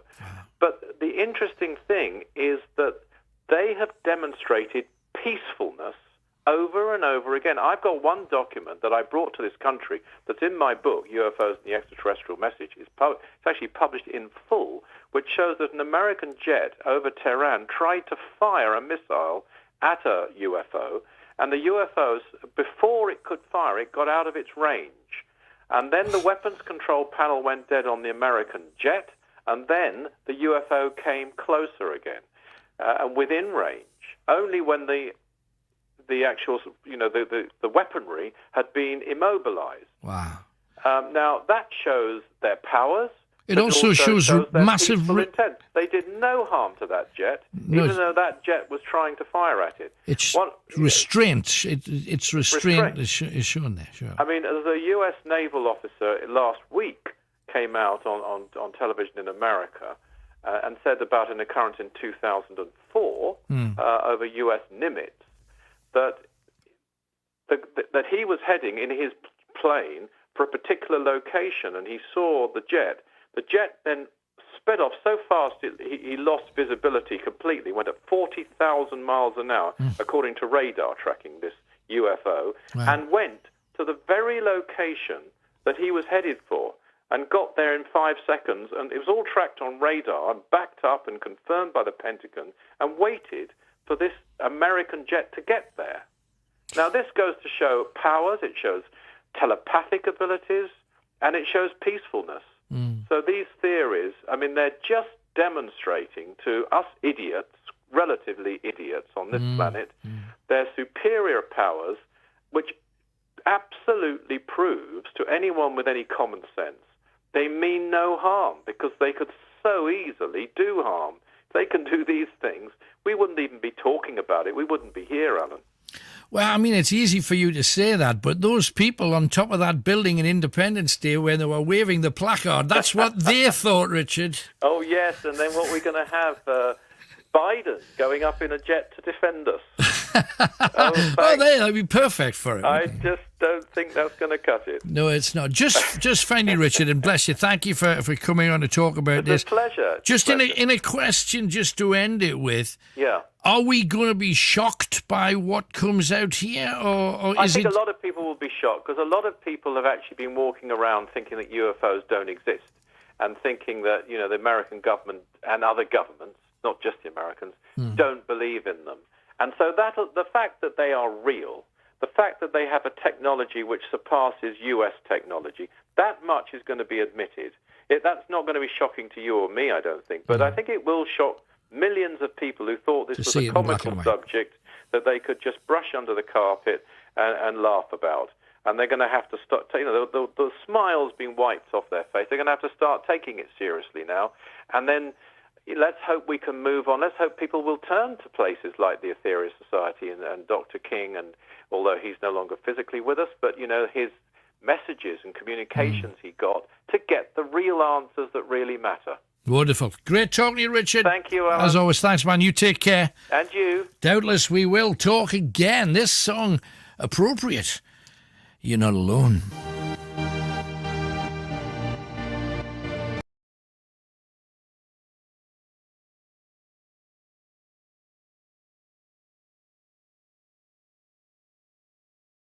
If you are coming to the hotel to get married, or you're having a honeymoon, or I'm so tempted to say a mucky weekend, but if you are just away with your lady love, come to the Natural Lovers Seat, where lords and ladies intertwined and fell in love. And Lady Eleanor, I was talking to Alan Hull from Lindisfarne, and he said, where did you get the story of Lady Eleanor? And he said it was from a poem about Roderick Usher and the fall of the House of Usher, Edgar Allan Poe's story.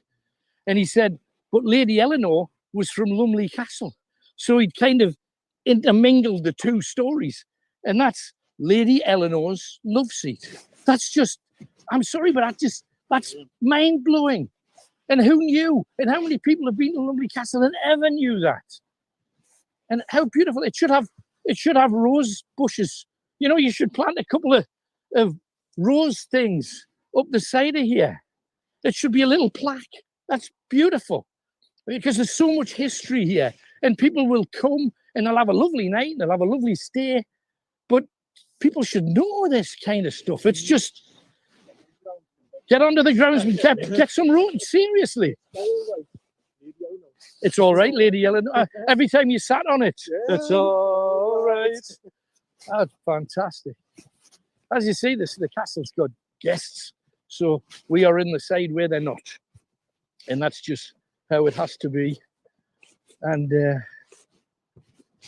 amazing. Absolutely. It's gone. Whatever was there, it's not there now.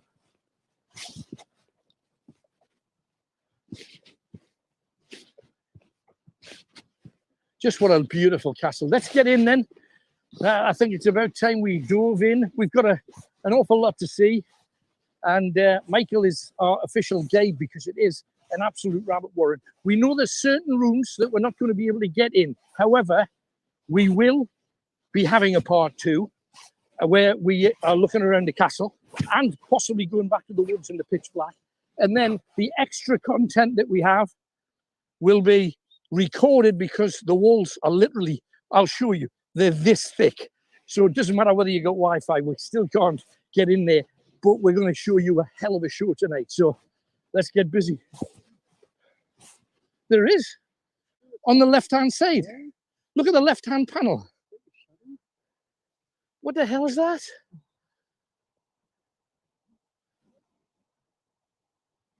There's nobody in them. No. Weird. Come on and let's beat the guests if we can. Right. We're in your hands then. Michael, lead the way. What's the quickest way to get us into that first room?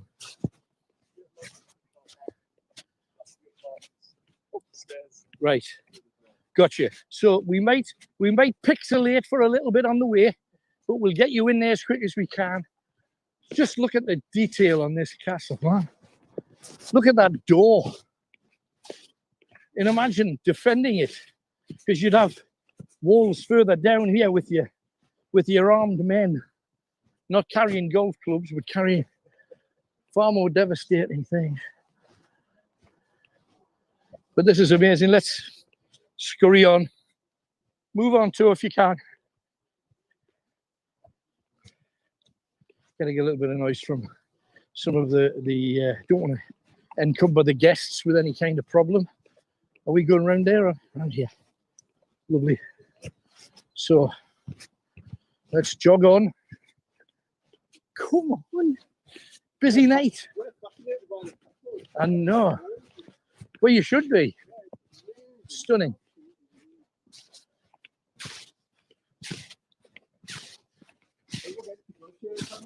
Yeah, share.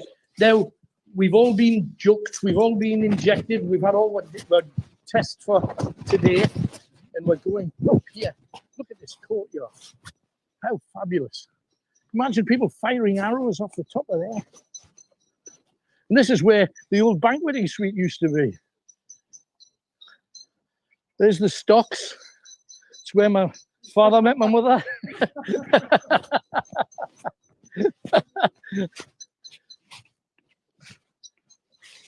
There was nothing my mother could do about it at the time, but I'm the result.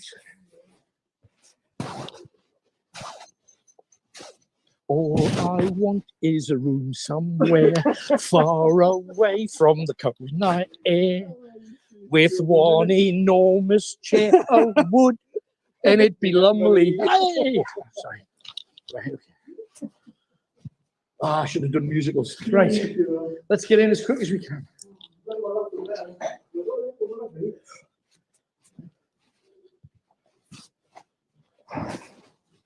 Suckling pig. We're in. Wow. This is the business. Are we still on and still doing well? That's great. Please let us know if we have any problems. The walls here, and I will show you we're talking 4 or 5 foot thick. Amazing. But look at this building. And you know the Lumleys we were telling you about? Put the light on, Tammy, if you will. There's the Lumleys. And look over here.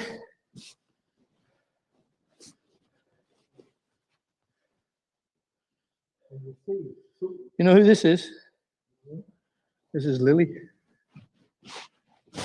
that one who's supposed to walk through? Lily. Lady Lily. God. The She monks. looked terrifying early. The monks said that she was a witch. She wasn't a witch. She just didn't believe in Christianity. And of course, Sir Ralph was a staunch believer in Christianity. Right. And I will tell that story once. Now, we've already given you your first clue, and that is how we describe a tonguey embrace. Okay? So, that is your first clue. You got 3 more clues to come. See if you could put it together and be a winner a little bit later on. Don't forget as well that we have our cash register for £1 million. Hourly, you get the chance to win, especially in the early hours with our breakfast show with Rossi. So get ready for that. And also, Cities of Sound. You may remember I did one for the Northeast. And Cities of Sound are coming back big style with a 4-part special on one of music's great capitals, London, of course. Martin Kemp makes his debut on the show, and he's talking us through the musical inheritance of London from the swinging 60s, the blues explosion, glam rock. It's all happening with Martin Kemp. Cities of Sound, Wednesday at 7 p.m. only on Greatest Hits Radio. So try and make that a must listen. And it will be good stuff as well. They got plenty of material there from the New Romantics, the Punks. Blimey, it's going to be interesting. So let's dive back into the calls. We've got Anthony, who is in Gateshead. Hello, Anthony. Hello, Alan. How are you? I'm very well. Good talking to you, mate. What can we do for you? Well, a couple of weeks back, I was trying to think of some places for you to do like, your ghost hunts. All right, yes.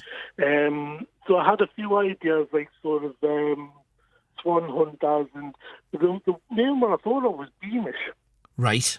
And obviously, I've been informed that you've done like sort of one of your ghost hunts with Beamish Hall. That's right. Yes, we did. So obviously I got invited like, to come on and chat to you about it, but I wanted to do a bit of homework first. Okay. So I've read up a bit today. Uh-huh.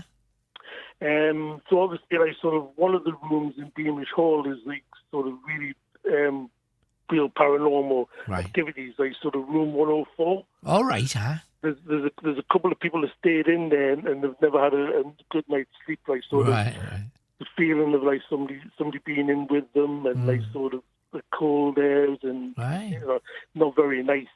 But the main one I thought of was obviously Beamish Museum itself. Yeah, absolutely. Because I'm of the opinion where like sort of if you've got like sort of spirit that's like sort of connected to a building like a school or a shop or something like that, when that building gets moved, spirit could go travel with it. So that being the case, I think Beamish should be like sort of absolutely dripping with like sort of spirits from the school, from the mine. Absolutely. I mean, it is one of the places that we're talking to and about. So fingers crossed, if we get the go-ahead, we'll be there like a shot. Because first of all, it's one of the greatest museums in Britain, let alone the Northeast. So it would be excellent to get a chance to go into a place like that. But yeah, we're looking. So thanks for thinking about it anyway. Anything else while you're on then, Anthony? Well, obviously, like sort of when you've done the Time Theatre, there was a bit you done for the supporters where you walked along the wall at Stowe Street. Yes, that's right. And you mentioned sort of somebody there by the name of Carr. Now, obviously, that's my surname. So oh, right. Me eyes picked up a bit when you first mentioned it. Right. But I went along there this afternoon because I was like sort of meandering through town, and I thought I'll have a wander, you know. And I don't know what it was, but I just felt so uneasy. Like I walked from one end of the wall right down to the Time Theatre. Right. And all the time I walked along there, I was convinced somebody was watching us from the top of the wall all the time. Wow. It was just really, really weird. You know, do you think there could be some kind of family thing going on there, you know? Well, I don't know. I mean, could well be. I mean, obviously, like sort of my grandparents and have passed away. So, but I mean, I am going to like sort of spend some time and try to find out. Because it probably would have been, if not their parents or their parents' parents. So you're not actually too far away from it if you think about it. Yeah. But it was weird, sort of like when you. I mean, obviously, I had it on the telly. And like sort of, and as soon as you mentioned the name Carr, I mean, like some of the heckles were up, and I was like, sort of, oh, hang on a minute.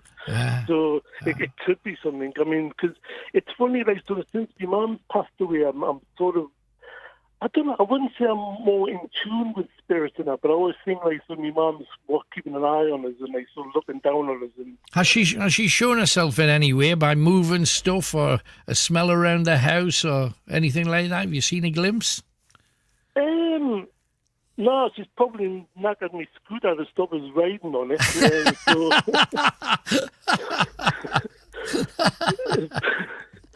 Is that the kind of thing she'd do? Stick a spike in the spokes or something? Oh yeah, she was dead against us getting the scooter, like right. And like sort of anything like that. I mean, like sort of dangerous. So yeah, but I mean, nothing like that's happened yet. But I mean, I don't know if I like the idea of my mum coming back to visit. Well, it'd be just interesting. It might never happen, but it just may. You feel that she's around you anyway, but that's because you love the woman. That's what that is. Yeah. Hey, well, you never know. But lovely talking to you. Thanks, Anthony. I'm glad something that we did, especially because we do a lot of stuff in the supporters where you get an additional little story here or there. I'm just glad that you've acted on it and you just happened to be in town and you thought, why not have a walk down there? Because we don't, a lot of the time, we don't even take a look at what's on our own doorstep, and that's sinful, it really is. Well, I mean, that's the thing. I mean, that's the main thing I like about the ghost hunt, because obviously I want to learn more about where I live. So, I mean, I love all the stories. I mean, like the Mary Ann Cotton one, it totally blew me mind, that one. Like, so, I mean, obviously, like, when I get my scooter on the road or get some transport, I'm going to go to Bishop Auckland. Perhaps have a look. And, like, sort of have a wander around, and see what I can, like, pick up and that. Go to the cemetery and see a grave as well, which was something that we didn't get a chance to do when we were there. But so that's a thing, isn't it? And maybe recite the chant over a grave. Blame me if you've got the guts to do that. I don't think I'll go that far just yet. I mean, I'll get a lay of the land first. Hey, good talking to you, Anthony. Thanks for being with us, man. Right. Thanks, Helen. Appreciate it. Bye-bye. Yeah, the funny thing, we had a fairly slow start to our ghost hunt on Thursday, and then as soon as we ended our first hour and got into the second, and then gave a third and a bit, in fact, it got something, absolutely. And finished off with a heck of a great story, the untold story, really, because a lot of people know the Lily of Lumley story, which is bloody and gory to start with, but the other tale that was told was spectacular and gory as well. Anyway, let's move on. 0191 488 3188. Pick up your telephone, give us a call, and we have Leanne, who is in Jarrow. Hi, Leanne. Hello, Alan. Hello, love. So what are you talking about tonight? Nothing much really. I've just been chilling in the house and talking about my ex-boyfriend. When I was with him, he just used us for me money. Oh, blimey. How come you didn't catch on earlier then?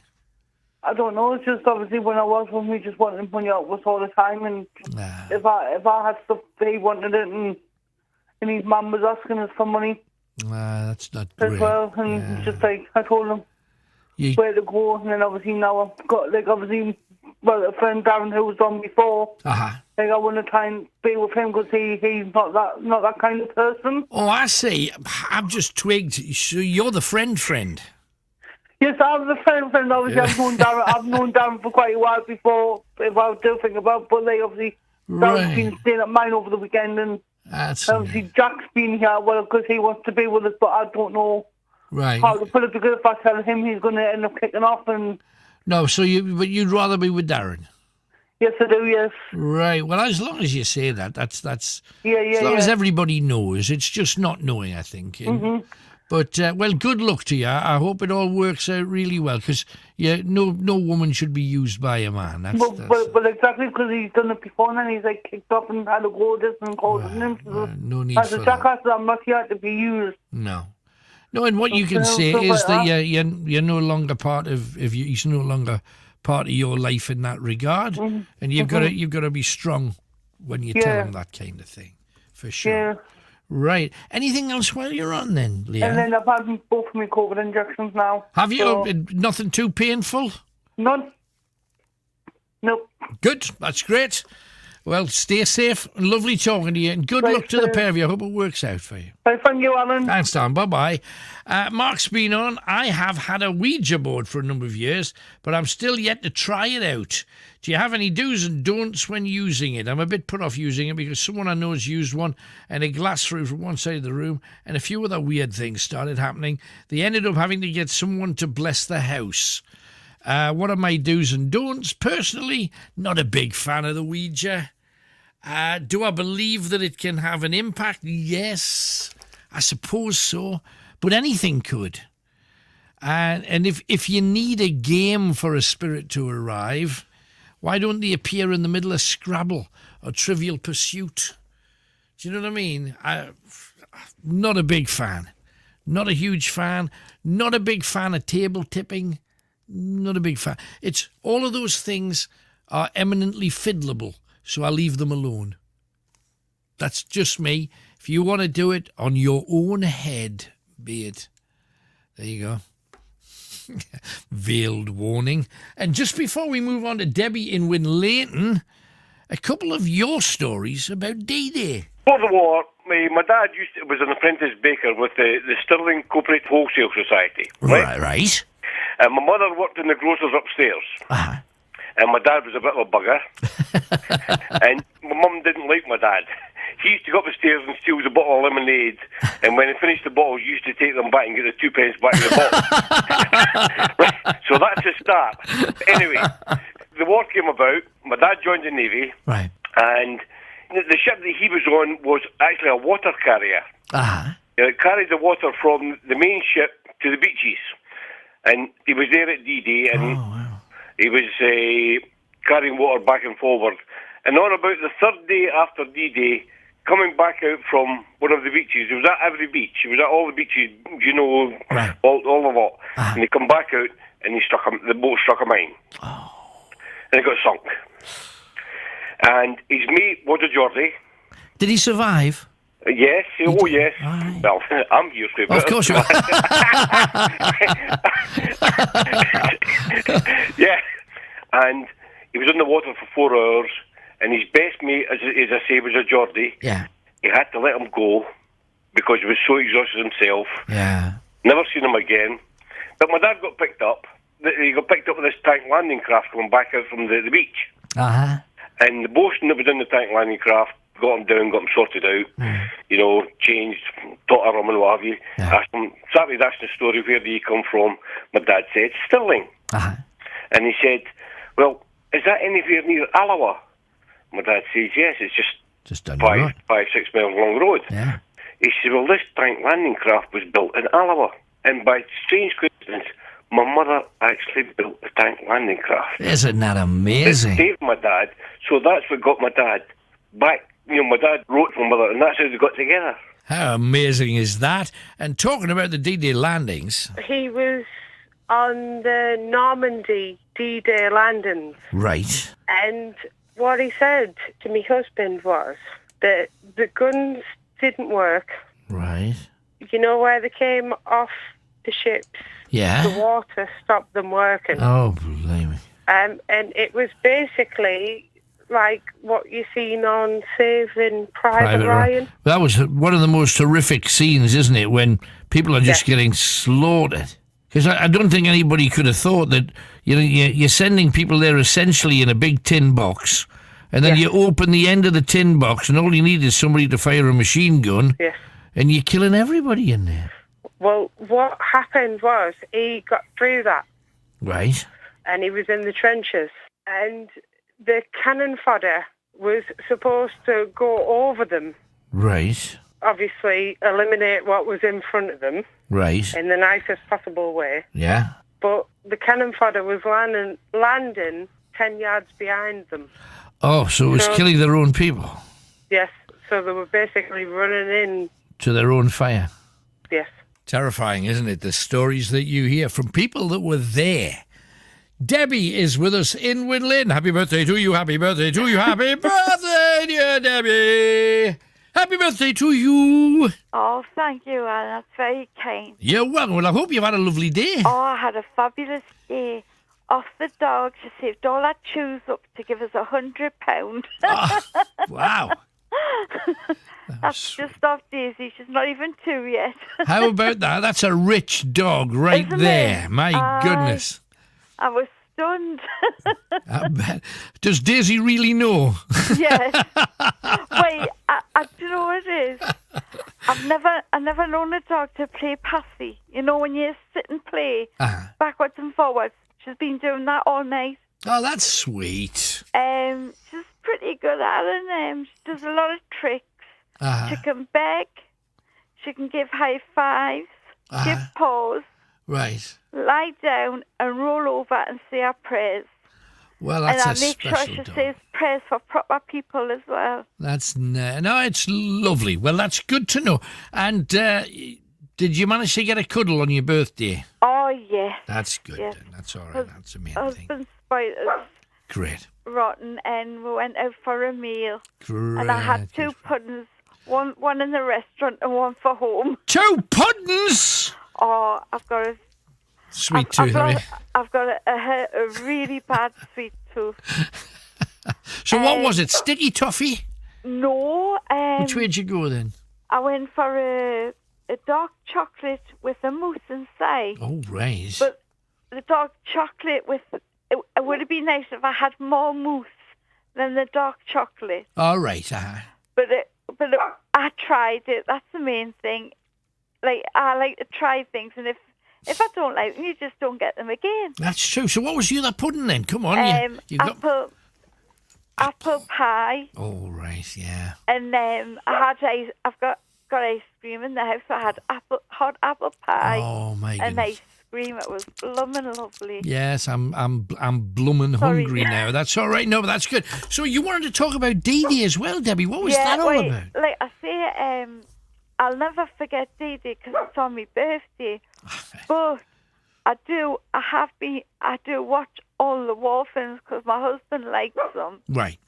And I think what some of them had to go through is you just kind of comprehend how people can be so evil. That's enough. Can you hear her? Well, you've been talking about her so much, she just wants to be involved. That's all that is. No, it's to pass the ball. Is it? Or she wants pass the ball back. Right, that's what that is. Go get it. I can go over there and get it. Sorry, Alan. It's all right. No, that's, hey, come on. It's a 3-way conversation. Daisy comes first. I know my place. If you had a tail and wags, you would be first. Now, don't talk about my tail, if you don't mind. But like I say, like for people to do things like that, they mustn't be right in their head. And yet, if you think about it, on a much, much smaller scale, Afghanistan, Iraq, you know, and all of that kind of stuff, and various other parts of the world, this kind of thing's still going on right now. So I know. We haven't learnt much, have we? Really, as a species. It's just spoiling the world, really. Sad. Very, very sad. Because it's just, like you think of the little children and like No, it's scary. Just Scary as hell. unbelievable. It is. And I've had my second jab. I can't say that word. Yes. I was gonna say the Vaccination. Yeah. I can't say that word at all. I don't have to. Far too complicated. So I was so happy, you know. Good. It's like you got to like at least a life. Well, you see, as far as I'm concerned, I'm sitting here and I am un-chocolate pudded and I am un-apple pied So I'm not surprised you're happy, actually, Debbie. I'm just jealous. The thing is, there's a shortage in really good puddings. Because I tend to go the sticky toffee route if it comes around. I can live without puddings, but not if there's a sticky toffee on offer. I'm not too keen on sticky toffee ones, but I do like chocolate cake with sprinkles on and chocolate custard sauce. Oh, Blair. Oh, it's to die for. And then you wouldn't believe it that I've lost quite a bit of weight. Right. Well, you had up until today. I walked it off because when I came back, I had about a half an hour, and I tried and take the dog around the block. Right. Oh, good. That's because, great. It's to get her used to being outside. Anything that gets you out of a chair as well is a good thing. Yeah, because I've been getting loads of clothes because with me weight changing and that, it's a nice feeling. It absolutely. When you can get both legs in one leg of your trousers, that's a good thing. Yes, absolutely. When you can move up a notch on a belt, it's a proper victory. Yeah, that's right. Yeah. How are you doing with your weight? I bought a new torture device. It's called a Total Crunch, and it's going to. I know for a fact it's going to give me guns that I've never had in my life. Oh. It's also going to give me thighs like a Scottish weightlifter. But I'm hoping it'll firm up the wobbly bit in between. That's the main thing. But it's looking doable, and you do it, and you sweat like a pig, which is a sign that it's doing something. That jogging wasn't getting me totally hot and bothered, and the workouts that I did was a mild sweat. Now every day I'm dripping. So I must be doing something right. And it's early days because I've only been using it for about a week and a bit. But I'm going to stick to it and see where it takes me. But that's right. Fingers crossed. Fingers crossed, yeah. But I'm having them hot flushes, so I'm lucky. Yeah. So I can be just dripping for doing nothing. And I hate sweat. If I'm working out, I can understand it, and you can towel off, and you can have a wash, and you can feel or a shower, and you can feel better. But when you're just sweating for no apparent reason, Alan, they can just come on, and you can do your hair, put your makeup on, and by the time you're finished, you're lathered. It's honestly, it's not nice at all. No, not at all. Like when you get older, you'll find out. God, I'm finding out a lot. No, absolutely. Hey, but it's lovely hearing you. Your voice is fabulous these days, Debbie. We're so proud of you. Oh, thank you. I'm working hard. I know, and you're doing good, and it shows. Lovely talking to you. Happy birthday again, Debs. Thank you very much. You're welcome. You take care. Let's dedicate a piece of music to her. Absolutely. And might as well have a start talking about it. This is Ali Campbell talking about one of the places that he loves. It's weird for like a Brummie whose spiritual home is Jamaica, but it is. Yeah. Why do you think that is? Well, there's a lot of Brummies whose spiritual home is Jamaica. I grew up in a predominantly Jamaican area, and that's why I am who I am. That's why I love reggae, because I grew up listening to it. Yeah. Like any West Indian kid born in Britain grew up listening to reggae. I did too.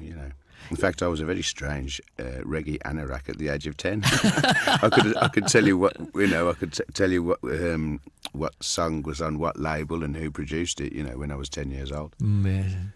Isn't it a weird thing though, the whole reggae business, because it's not in the charts every week. It's kind of ebbs and flows, and sometimes it is, sometimes it isn't. Then you'll get the odd reggae song.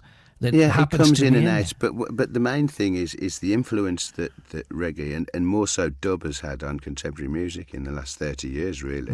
You wouldn't have any of the hip hop or the dance or the trance or anything that you're listening to now if it wasn't for dub. and dub comes from reggae. No, absolutely. But it's one thing when you're a young lad in Birmingham listening to this stuff that where you're steeped in, really. I mean, from where you were living. Yeah. Then you go to an island on the other side of the world. Did you just slot straight into that, or because, Totally? Because when I went to Jamaica, and I love reggae, I still felt like the pasty lad whose skin was going to fall off in about 3 days' time. Do you know what I mean? I did feel kind of not totally into it.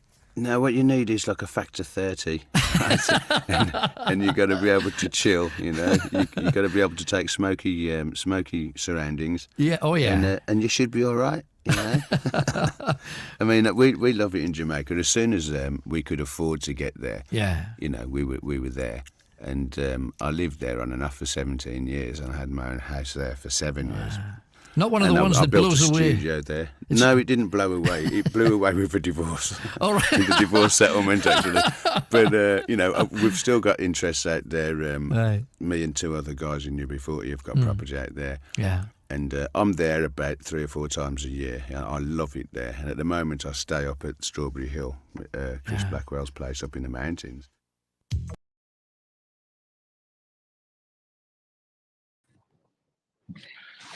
And Michael, have you got another place nearby that we can place Kenny for the moment?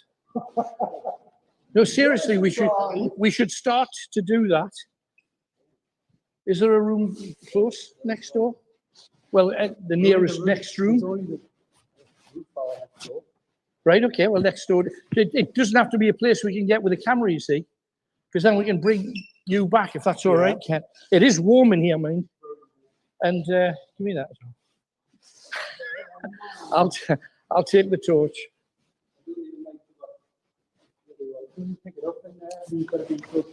Yeah. Go for it. We'll come and see you soon. In the meantime, I'm going to sit and see what's what. I'm going to sit down here. This is you should. Yeah, I think absolutely. Look at this. This has got real atmosphere.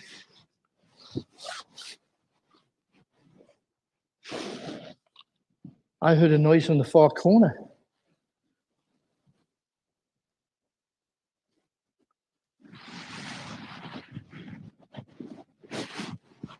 As soon as I say that, it goes very, very quiet.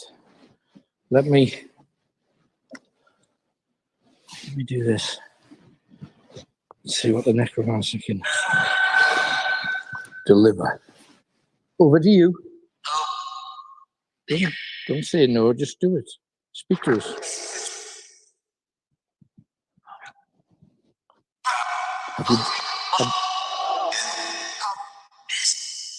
Have you been here before?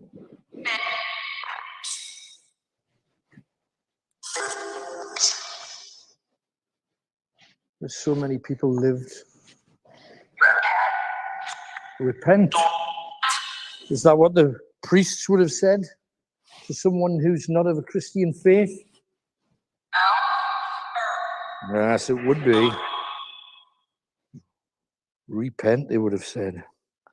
To get that as your first word is amazing.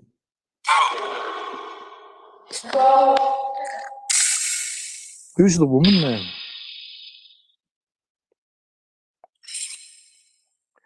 Christy. Was it Christine? Christine.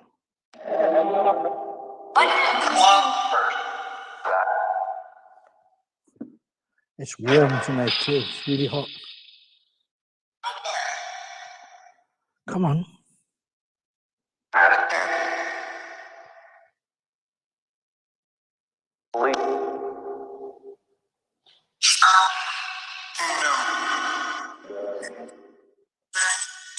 Sorry. Sorry.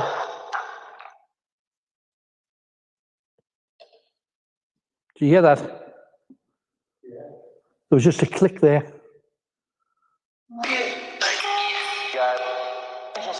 Was that you doing that? What was it? It just got a bit of ceramic noise or like some clicking.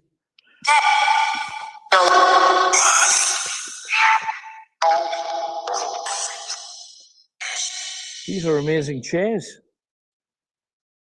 Did anybody sit in these chairs? Did you sit in these chairs? Come on, speak to me.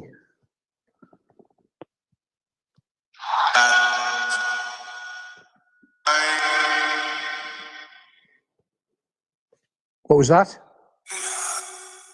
Did you hear a noise almost like a voice to your left-hand side, Tony?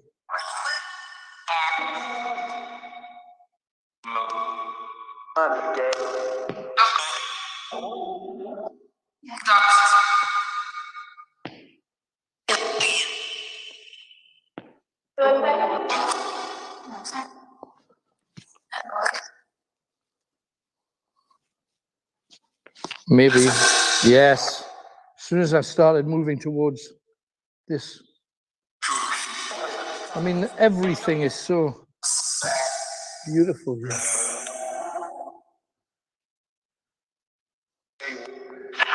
My question is, why is the painting damaged?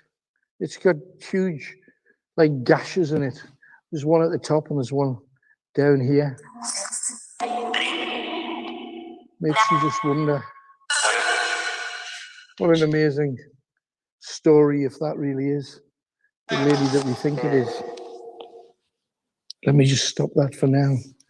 Let me tell you the story while we're in here, because it's got more relevance when we're in a place like this. Lady Lily was Sir Ralph's first wife, and she was a beautiful woman, but she came from a good 60% of the population here in the north. She was pagan. She wasn't particularly religious. And I know the Christian church would have you believe that as soon as Cuthbert arrived, everybody went, oh, let's become Christian. That's not exactly how it happened. The majority of people were pagan at the time. And Sir Ralph fell in love, very much in love, with Lily. And even though she was not religious, and he was very religious, he went off down south to see the Archbishop, to talk about his wife, to say, look, I love this woman, I'm married to her, I just want to make sure that we're happy and that everybody accepts her for the woman that she is. And she was incredibly bright. She went around to the library here that had hundreds of books at a time when 99% of the population couldn't read. And she read every single book in the library. And she was hungry for more. And the monks hated her for that, because there was a Bible, one Bible in particular, because Bibles have changed over the years and what's in them have changed too. But she had read this Bible that was for men's eyes only, and they loathed and despised her for it. Now, there's various stories about Lily, but the one that counts is they murdered her. Some say they raped and murdered her, others say they tortured and murdered her, others say they murdered her and cut her to pieces and hurled her down a well. I will be showing you that well in part 2 when we go on our meander. I will show you that. And in our extra bits, we've got a lot of places where Lily and Eleanor ended up being. But Sir Ralph, of course, was away talking to the Archbishop about his wife. He came back up and the monks said to him, look, she fell ill and we've already had her buried. Well, the thing is, they didn't have a body to put in the family crypt. So they actually went to what is now Chester Street and found the body of a young girl that was roughly the same age. She's in the crypt to this day as a Lumley, and she's obviously not a Lumley. And Lady Lily's down the well. However, word got out, and Sir Ralph realized that the monks had done the unthinkable, because they certainly didn't forgive her trespasses. And they hacked her to pieces and put her in the well. So they begged forgiveness. They swore they hadn't done it at first, so they lied first, and then they begged forgiveness. And then at the 11th hour, Sir Ralph had the chance, because he was such a staunch Christian, to forgive them, but he refused. And at the side of the castle, a side of the castle we've just entered, in that courtyard, because there wasn't a building at the opposite side at the time, in that courtyard where the stocks were, he executed the 4 monks. And according to legend, those monks have been seen all over the place. I would love to be able to say we've seen them. But next time you hear the name Lily, perhaps now you can put a face to that name.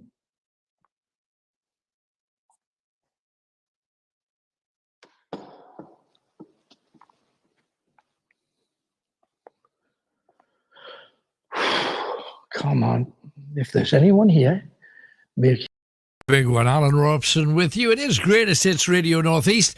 Thank you very much for joining us. You can give me a call if you wish. 0191 488 3188. We'd love you to do that. Someone who has done that too is waiting on the line, but just before that, time for your second clue that can win you Trusty Mug, the Night Owl's mug. If you would like it, all you have to do is tell me what links all of the answers together. The first clue is this: how we describe a tonguey embrace. Okay? How we describe a tonguey embrace. Second clue: telling a French person you love them. Telling a French person you love them. How would you do that? 2 clues down, 2 more clues to come. You might have worked out the answer already if you are geet clever as oot. You never know. So 2 more to come. Don't even try and answer it until you've got all 4 answers. We have Sue in Washington. Hello, Sue. Hello, Alan. How are you? I'm very well. I'm reading you're sending a email as well about this. I presume that's what you're going to talk about tonight. Well, that and some other things. Yeah, I just think it's so. It was so sweet, bless her. She was in her bungalow. No, hang on. Whoa. I better tell you. I know the story, so you don't have to tell me. But please tell the listeners, because this is one of those things that I think pretty much every one of us could do and possibly don't, but should. So, first of all, you go on walks with your husband and the dog. What happened? Tell us the whole story. Well, I've got my mobility scooter, so we can go a lot further now. Right. So, anyway, we passed these...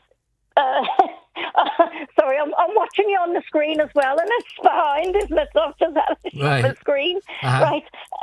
We go past these bungalows, and we've been doing this for weeks, and all of a sudden it started on Thursday, and this little lady happened to see us, and she was waving at us at the window, so I waved back. And then Friday she did the same thing, and I just thought, I said to my husband, she must be lonely, That might be the only interaction she has with anybody all day. Exactly, yeah.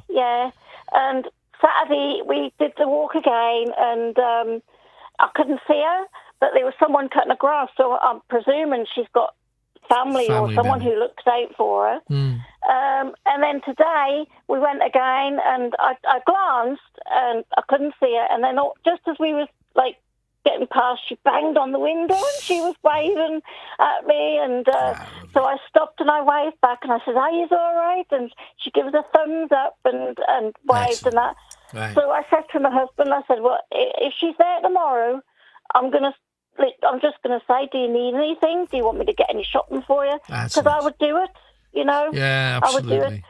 You've got to put yourself in their shoes, because you could be like it one day by yourself, and no, absolutely. And like I say, that little wave has made her day, probably.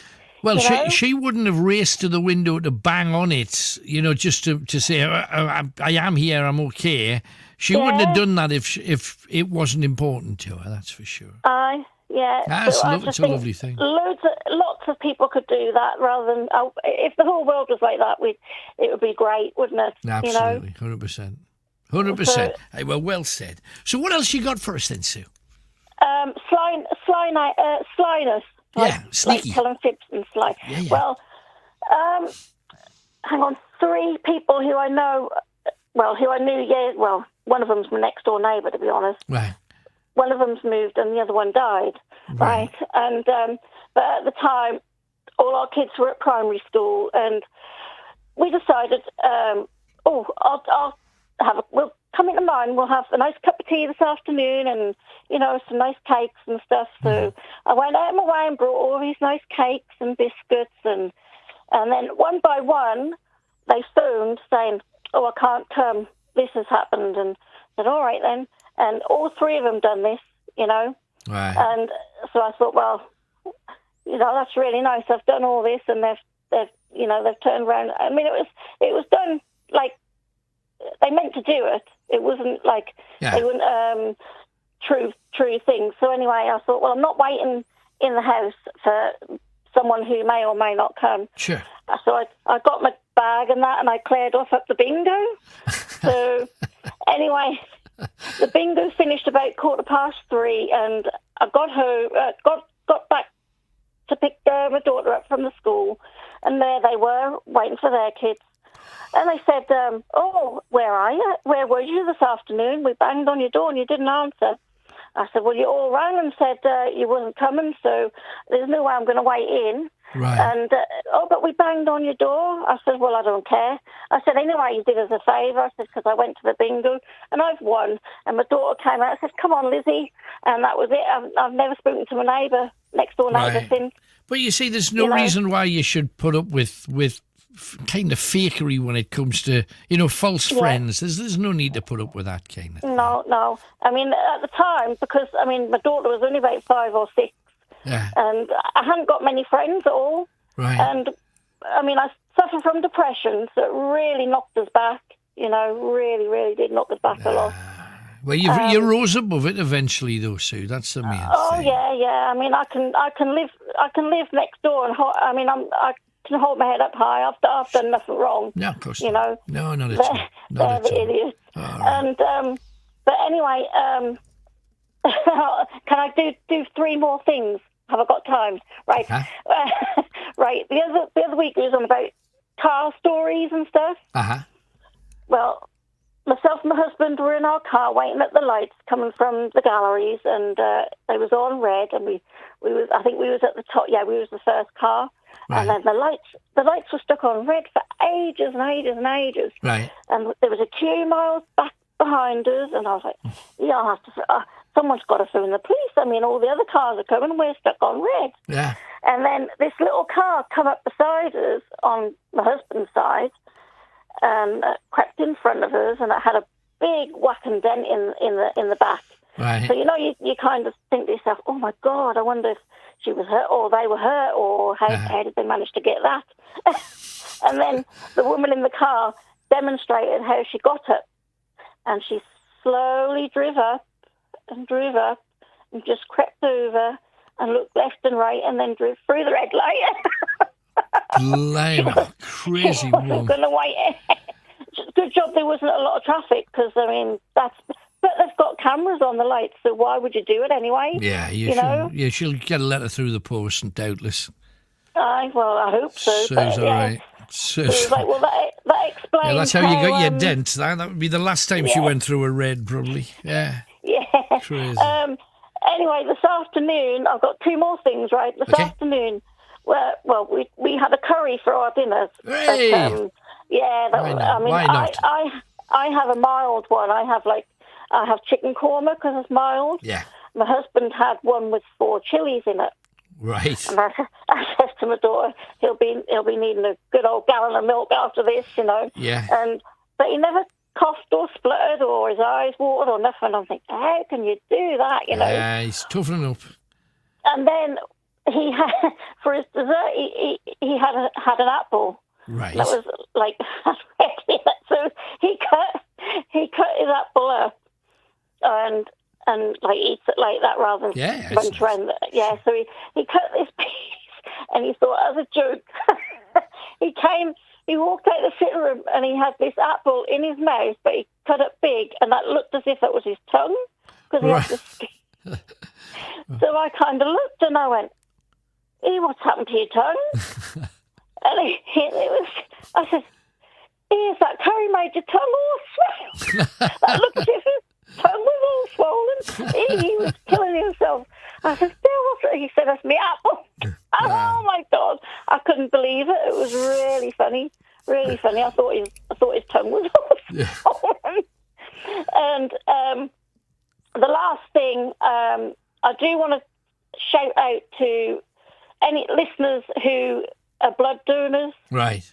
Because my sister is, I've never really thought of it until my sister and that, and she's having to have blood transfusions 3 times a week. Right. Right. And if it wasn't for these people who did this, she wouldn't be able to have the treatment, So absolute respect, everybody. Just a big thanks. Yeah, for sure. That's lovely. Well, Sue, thank you very much. Thank you, Alan. Good to Thanks hear very from much. you. Bye-bye. There's Sue in Weshy. And, well, if you are a blood donor, good on you. Well done for that. It's something I applied for years and years and years ago, and we've given blood subsequently since. And it's just a sensible thing to do, really, if you can spare a drop. 0191 488 3188. Get your calls in. This thing about, that Sue was talking about, she beetled off and she went to bingo when other people were expecting it to be about when it suited them, which tends to be the case. I had an experience. One of the people that I worked on TV in the States with said, I'm coming over to Europe. We'd love to see you. And I said, well, where are you going? And they says, well, I'm going to Rome and Paris. And I thought, well, Paris is just an hour on the plane. So I said, well, I'll tell you what, I'll pop across to Paris for a day and I'll come and see you. And they said, it's fantastic. We're going to be in this apartment on this street. And it was part of Paris that I don't know an awful lot about. South side of the river, further along than Notre Dame, for those of you that know the city. So I got a plane over. They said that they'd put me up in their apartment for the night. So I got across and I rang them and they weren't answering. And I was on the street outside the apartment block and I looked at how many apartments were there. There was 104 apartments. So I started ringing number 1 and I got to number 5 and I'd already paid off 5 people who weren't the person I was looking for. And I'm thinking, can I do that another 99 times? So I shouted up at the building, hoping, well, they'll hear me. And that just paid off everybody in the street. So I rang and I rang and I rang. And I left 5 or 6 messages. Nobody got back to me. So I thought, I'm in Paris. I got nowhere to stay. So I thought, I'll go walk about to the part of Paris that I know pretty well, because I used to work there. So I walked to this other part of Paris, rang them again, no answer. I think I must have made some mistake with the dates, maybe. So I booked a hotel overnight, and I rang them again. I'm sitting in the hotel. I'm thinking, well, I'm in Paris. I should do something. Why? Well, I'm not going to waste a night in Paris. So I went up the Champs-Élysées, had a meal, went to the pictures. And when I was in the pictures, you switch your phone off, don't you? I came out of the pictures, 103 missed messages. Oh, dear. So I had to pretend there was a fault with my phone. Even though I'd rang them all that time, that was just sneaky. Oh, my phone must be broken. No, it wasn't. I was watching Shrek 2 on the Champs-Élysées. 0191 488 3188. I wasn't going to waste me time, totally. Anyway, let's crack on. We have next, lurking in the dark. Oh, it's James from Anitsford. Hi, James. Hi, Alan, mate. How's the weekend going? It's all right? It's champy thing. It's been nice and bright. I hope you've got a tan. I've got no hair. So it's probably just swollen, I'm guessing. I didn't want it to peel. Yeah, absolutely. So what you got from it? Gather you're ringing about UFOs and stuff. I am. I'm ringing up about the other gentleman was on about UFOs. Yeah, where do you stand on all of this then? Well, scientifically, the only planet what's close to us is a planet called Kepler 186f. Right. And it's a constellation of Cyprus, and it's part of the 5-planet star system. Right. But here's your problem lies. It's 493 light years away from Earth. Right. and the speed of light is 186,000 miles per second. Wow. And 1 light year is equivalent to 6 trillion miles. That's 1 light year. Right. And you're talking about 493 light years away from it. Well, that's if they've got our kind of transportation. They might have found ways to... Because people used to say, oh, zip up a black hole, man. There's no like it. Oof. And you're across the other side of the galaxy. I don't know. But they had to have had better technology than we do. Otherwise, we wouldn't be seeing them at all, would we? Well, the uniform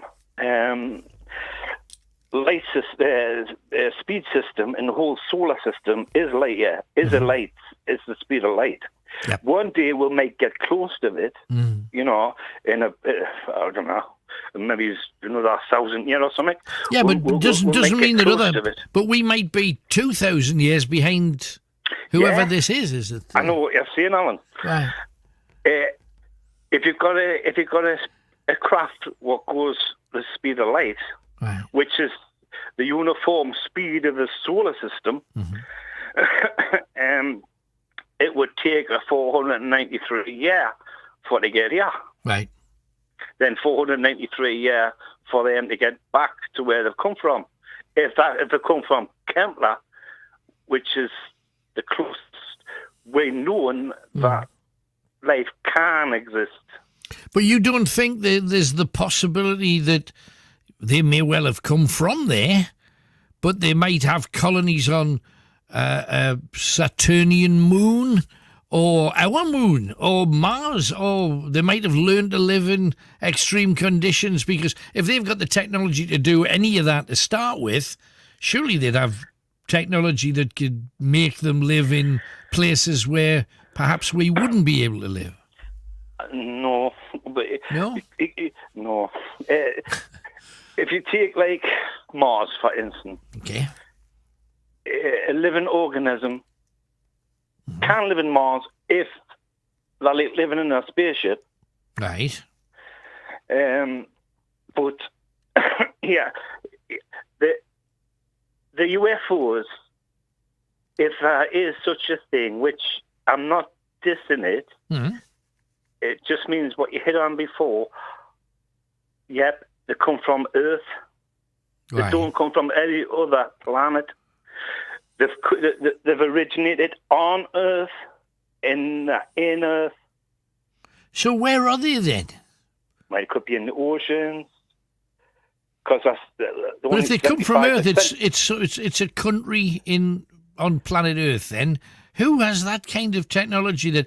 And we heard what Richard was saying about how it flew out of range before it could even load its missile, and then it stopped its missile firing, and then it came back in to be close to it again. I mean, what country on Earth has that kind of... Well, that's it. It could be a civilization where it's about 1 million years above ours. Right. But it could be in the oceans. Right. It could be somewhere where it cannot be detected. Gotcha. Okay. It's because the oceans, I think that's only about 75% of all what oceans we've ever explored. I think it's probably less than that. We've only done the top. We've only done the top bit. We've not done much of the bottom bit. We haven't got the technology to get to the bottom. So that makes sense, you know. Right. But coming from another planet doesn't. Right. It's because as I said, Kepler 186f is 493 light years away. And I know what you're saying. Or they could go to that speed. But going to that speed would take them still nearly 500 years to get here. Well, unless they could reach it even faster. Come on, we've seen Star Trek. They just go buzz in the other side of the universe, and we're not talking years here, because Kirk looks no older when he gets to the other end. But no, I mean, joking aside, you look at stuff like that, and if you remember when Star Trek first started, those opening mobile phones that they use, we'll never have them in our lifetime, and of course we do. So what's to say that alien technology, if it is that far ahead of us, hasn't found a way to I don't know, catapult itself across huge distances. Like go faster than the speed of light. Yeah. I understand what you're saying about Star Trek, like your mobile phones and whatnot. Mm-hmm. It will, at one time, we will travel close to the speed of light, but it will take that much energy to do it. But we will achieve it, but not faster. Right, well, okay, let's just say, though, that this alien technology has no problem with energy. Maybe, I don't know, in the same way that Chavas never have a problem finding a pasty, maybe they have a new substance that is very simple and cheap and easier to use than the kind of fossil fuels that we're stuck with, because we're still in the dark ages in comparison to what we think these people / creatures may be. If they've found a different fuel that can move us faster than the speed of light, we're going to suspended animation. You wake up 2 days later and you've travelled across the universe. Yeah, well, if you see like Star Trek, if you go 10 times the speed of light, okay, right, deal. It's still going to take you 150 years for it to come from that planet. Well, go 100 times faster than the speed of light then. Oh, put your foot down, man. Stop dawdling. No. I don't think it's... They haven't got speed cameras up there, you know. You can just whiz. I know, but like, to go faster than the speed of light, Einstein said that it's impossible. Yeah, but let's face it, he's a human being from that part of the 20th century. We're talking about people that might have been on the planet another 100,000, 200,000, 500,000 years. We're talking far, far beyond what we could even imagine. Like, the distances is vast. Like, you're talking about 6 trillion miles away. Okay, here's the thing. Yeah. What if aliens, just for the sake of argument, what if one alien, was 3 times the size of Mars? And that's one alien. No. Well... that makes distances much shorter then, doesn't it? Because his spaceship, therefore, could be bigger than our universe. You see, you're just thinking... You're just thinking small.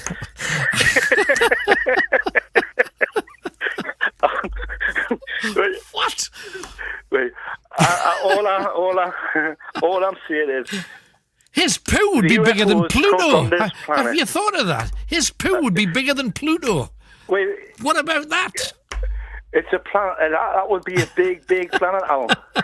I think we would have seen it from the naked eye. Would have seen him coming. That's a fact. No, I mean, but joking aside, we take it for granted that they're going to be our size. They're going to travel the way that we travel, and they're not necessarily. But we come to the fact that the universe is based around the speed of light. It's not. But that's our concept. You're from. Well, it is not necessarily, because that's our concept. That's how. For example, clocks. Just things as simple as clocks. Some people didn't have 24 hours in a day. They had 12 hours in a day at one time. And then everything was completely changed, and we got 24 hours now. It's just numbers we give a thing. Yeah. Surely, if they have better technologies, the speed of their light might be 100, 500, 2,000 times faster than ours. It's like when you can look in the past. Every time you look in the stars, is because some of the stars you're seeing will not exist. It's because it takes that long for the light to reach it. No, I understand how all of that works, but how do you explain the hundreds of thousands of people that have witnessed things, including pilots who know all about this stuff, but they've still seen things close to them And I know you say, well, they're from Earth, and I've heard that argument, but there's an awful lot of them, and where the hell they're coming from? And if an American fighter cannot keep up with one, and they're some of the fastest craft that we have, and they've got craft that can fly and dive into the ocean, it's a leap, isn't it? I mean, whichever way we go, it's a leap, in fairness. Oh, it's a leap, but the only explanation that can be is that on Earth is because, like I'm saying, there can't be anywhere else. Right. Okay. Well, time will tell. Anyway, Alan, it's nice to chat to you. Because Kepler 186f is the only planet where it can sustain life. Well, it can sustain life as we know Close it. to us. As we know it. Yeah. But there could be liquid life, there could be gas life, there could be any numbers of other kinds of life. And if I'm sorry to keep going back to Star Trek, but it had an impact. If they can do that thing, the time isn't an issue then, is it? You know, to get from one place to another. If they teleport. Well, it's like that's like saying going through a warp hole. It hasn't. At this present time, yeah, but we haven't got it. But it doesn't mean that somebody else doesn't have their equivalent of it, does it? Oh, I don't know, Alan. I don't know either. Let's leave it there. James, thanks for calling. Oh, thank you. Have a nice night anyway, Alan. I will. I'm going to have a headache when I go to bed tonight. I know I am, and it's your fault. Sorry, like. It's all right. You just get Google it up. Kepler. I'm not going to spend all night on Kepler, but I've heard it. Thank you very much for coming on. There's James in Annesford. And hey, he might be right. Who knows? But who would it be? Who do you think? Who's hiding all this stuff and then keeps popping out to sea and kind of upsetting airline pilots and then disappearing back under the bubbly brainy? Who do you think it is? Countries? Could it be somebody like Switzerland who's got all the money, but they haven't got any sea?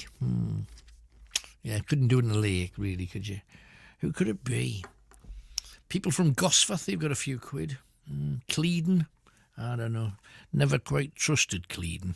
0191 488 3188. Pick your telephones up, give us a call. Piece of music now. Let's get a star coming out at night. And this next star, big star too, it's Boy George talking about, well, his madder times. Reading through, just to get ready for any interview, you kind of go back through the back catalogue, and blame you, you've been a busy boy. I have, yeah. I mean, it doesn't feel like it at this point. When you go back and you look, as you obviously, I think most people will judge a person by what they've done before and how it stacks up. And there's nothing sadder than somebody whose early music was fantastic, and now you kind of go, oh well, thanks for that, and you kind of move swiftly on. This, you could play this next to anything that you've ever made. I mean, pretty much every track, and it would. Blimey, it would give anything you've done a run for its money. It really is a sensational album, so well done on that. And looking through the stuff that you've done across the past, I thought that I knew this man who is Boy George. And blimey, I had no... First of all, trauma, insanity. You've had... My goodness, you've had... And then in the middle of all of this and false accusations and prison and da-da-da, in the middle of it all, they write an A-Team episode about you. It's like a Fellini film. I know. Well, I always say life is what happens while you're avoiding camera phones. I mean, I've had a lot of lives, and my life has been like a kind of fairground ride in some respects. But, a lot of it's been amazing. And, right now I'm in a really good place. I'm loving, I've got a kind of renewed passion for what I'm doing musically. And I think, the key thing for me is I've grown up a bit. I grew up on, I can give you the date exactly, March the 2nd, 2008 is when it really happened. I can't remember the day I went mad, but it was sometime in the 80s. But March 2nd, 2008 was really a turning point for me. And so what happened on that day to make it this grand new beginning? I got sober. So that's my kind of sober birthday. That's when it really, really started for me. And, you know, I say to people a lot now, you know, that, you know, being sober and being a mess, they're both commitments. You just need to work out which one suits you best. And I think I have, you know, and I think that for me, I do my best work when I'm clear and when I'm engaged with the world and when I'm happy. And that's where I am right now. Give me a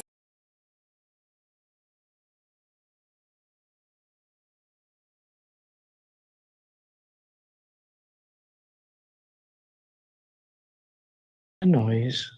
We want to hear it.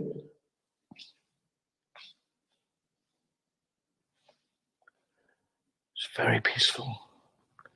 Not feeling anything negative in here at all. Mind you, this is the Great Hall. This is where, if you hired the hall, they would put on a banquet for you. And you can pretend you are back from those regal days. I keep getting a feeling, mind, from over there. In that corner. I'm going to go over there and sit. Put in the furniture, right?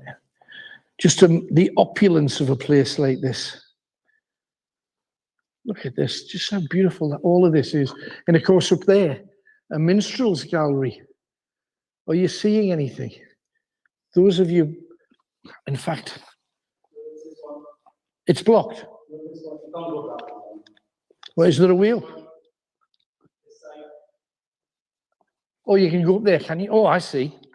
Right, well, let's see what happens.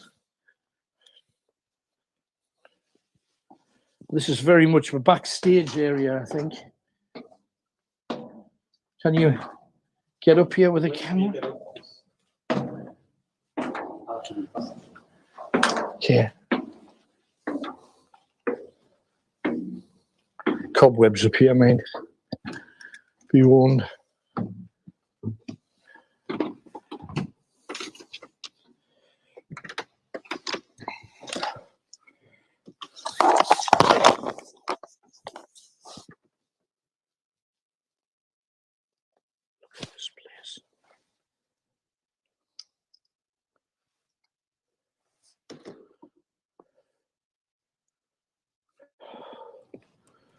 Look at this place. This is fantastic. Is that you? Could be this floor. Creaking. Oh, yes. Yeah.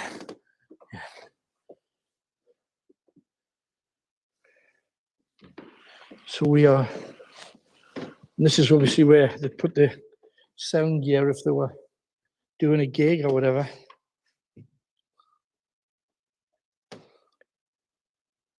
I wonder if anybody's getting anything here. I'm sensing that there's stuff going on here.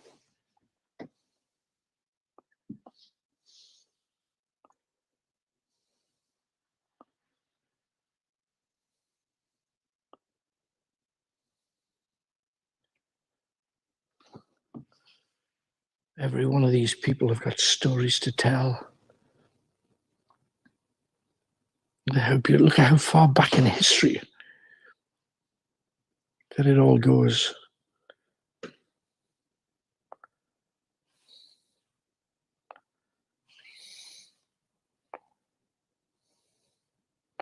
I know I've been given something that's very special. It's in my pocket. Let me just quickly wave it at you. This is the room where people won't go and they don't let you go into. We're going into it a little later. Can you make it down? Be careful. Watch your step. I'll be right behind you.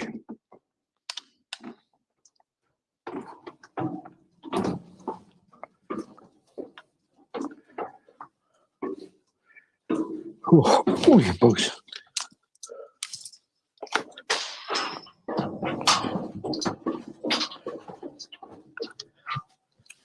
Right.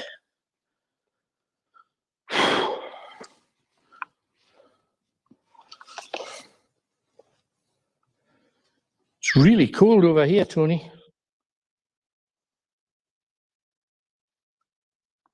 it's warm. I'm feeling warm, but over there for some. You getting that?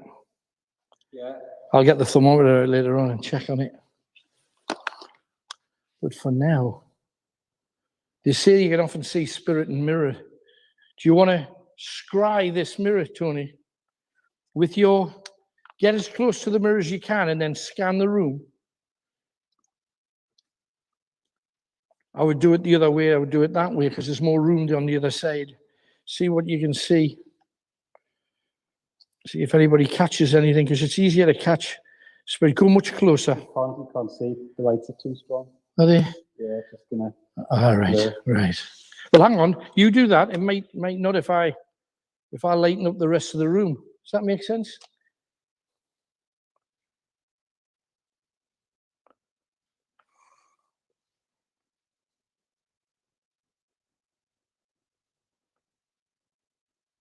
You getting it?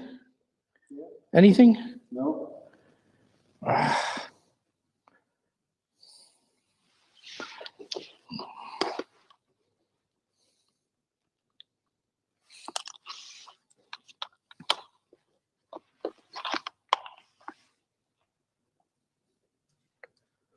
Wow, what a room, though. Imagine this being a great disco room, mate, Tony. See the lighting rigs they've got. We've got a couple of lighting rigs up here. Beautiful, beautiful room.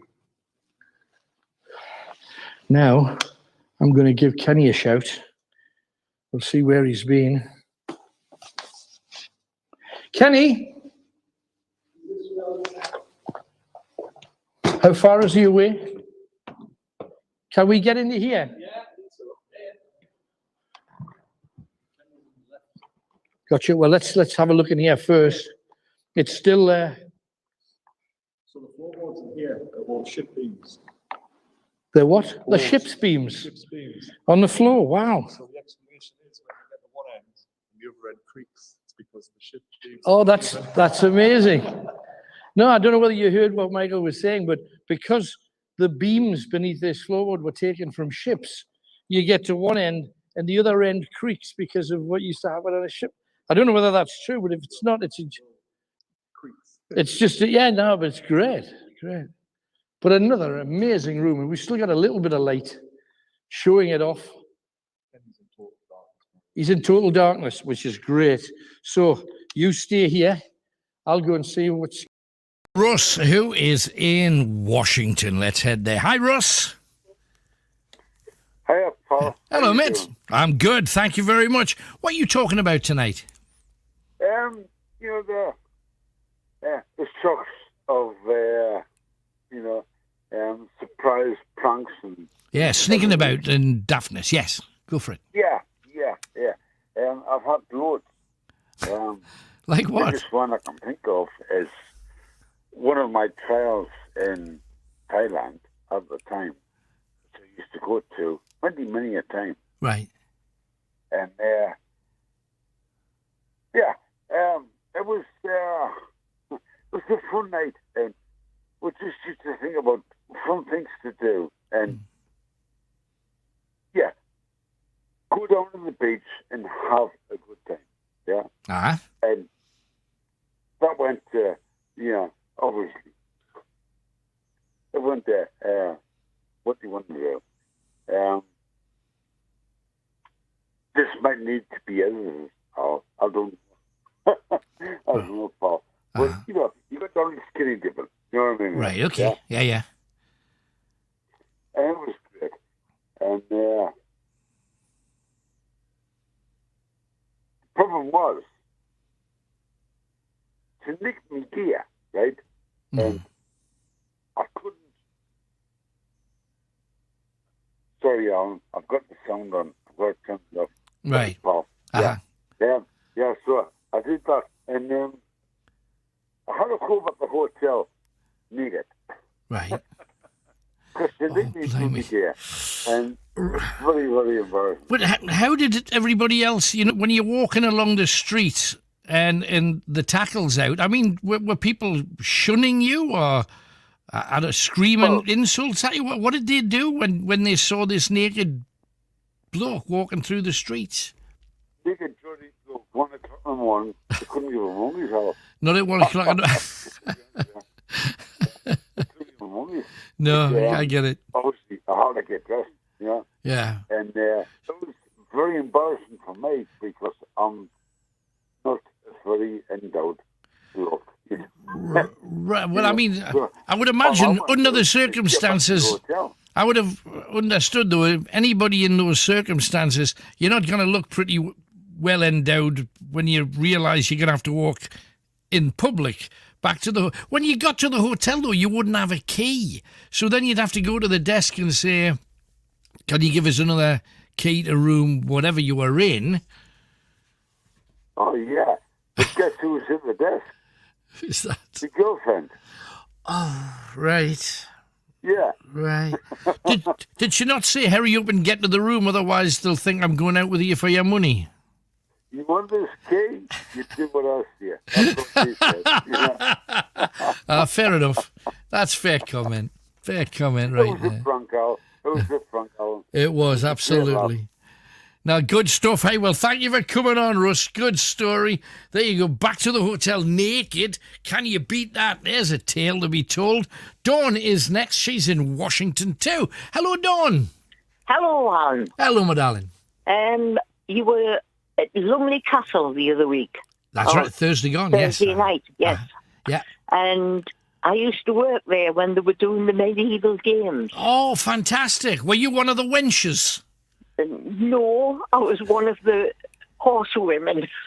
The course women. What does that mean? Horse. Oh, horse. Women. Sorry, not course women. Horse women. I beg your pardon. Right. Oh, so you'd be dressaging of a sort. Yeah. Right. I was a knight on a horse. Wow. Knocking other people off. That's fantastic. How do you get to become a knight? That's something extra special right there.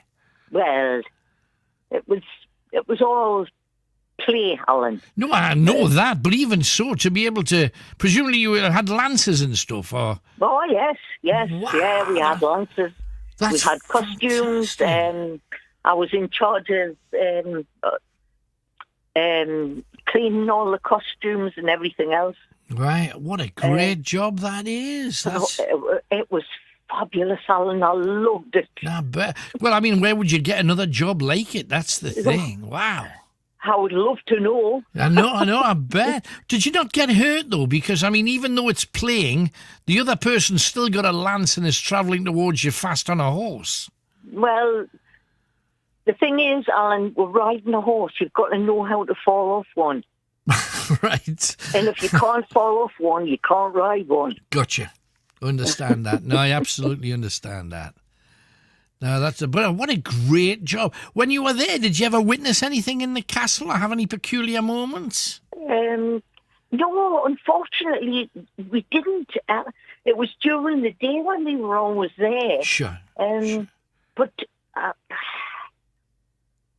just loved the feel of the castle. Yeah, it's got proper history attached to it, though. It's the real deal. We went up the stairs when you went through the arch and up the stairs to the left. Yes. To the right, sorry. There was a spiral staircase at the further end of that. There was, that's true. We used to go up 2 floors to where we had our costumes. Right.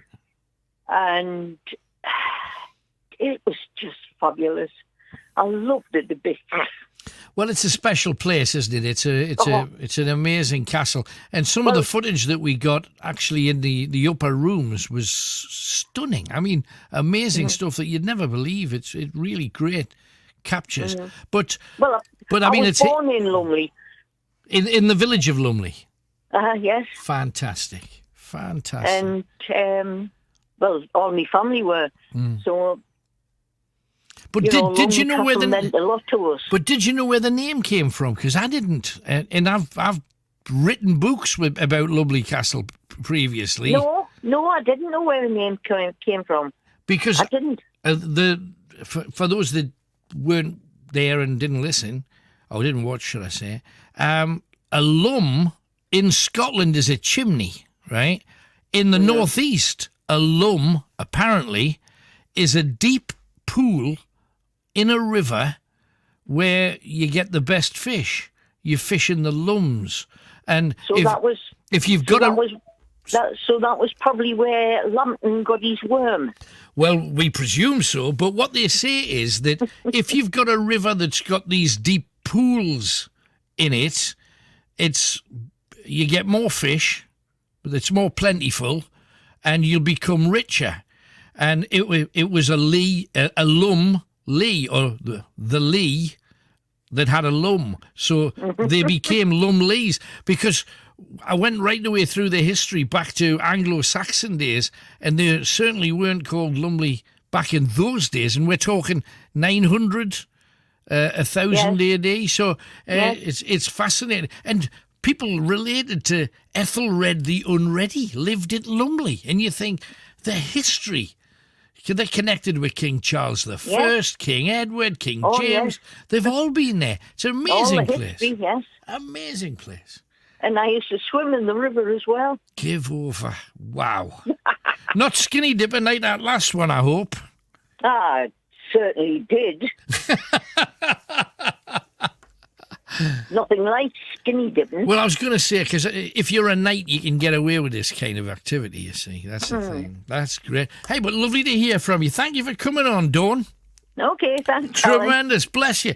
You see, when we go out to these places, even if it's just for me, we learn so many things that we didn't know in the first place. Let's have another star lurking in the dark. And this time, it's Aha. And I asked them, this highlight and low light of your time in the band, best bit and worst bit.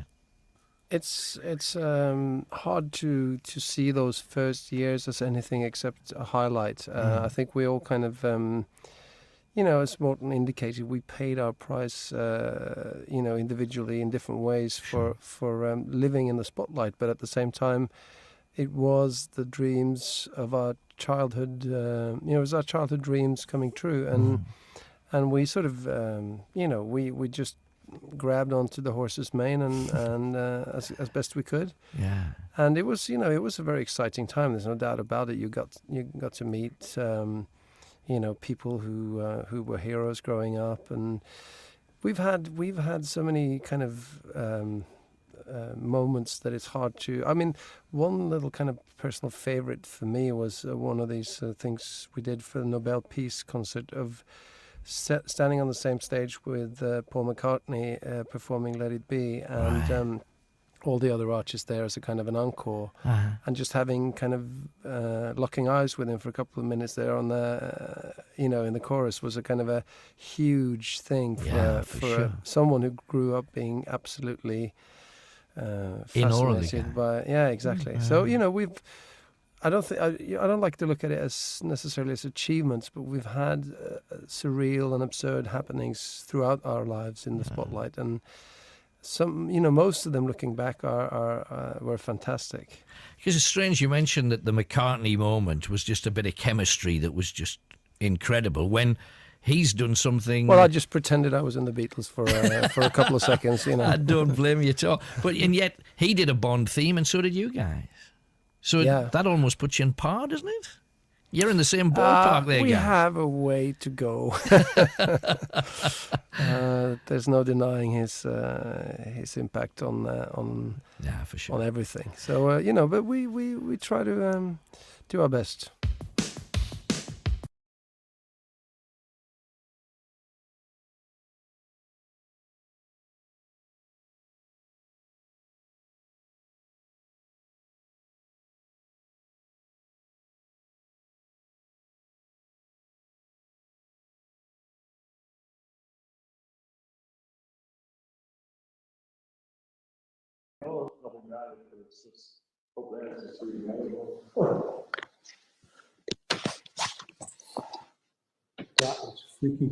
That is spooky.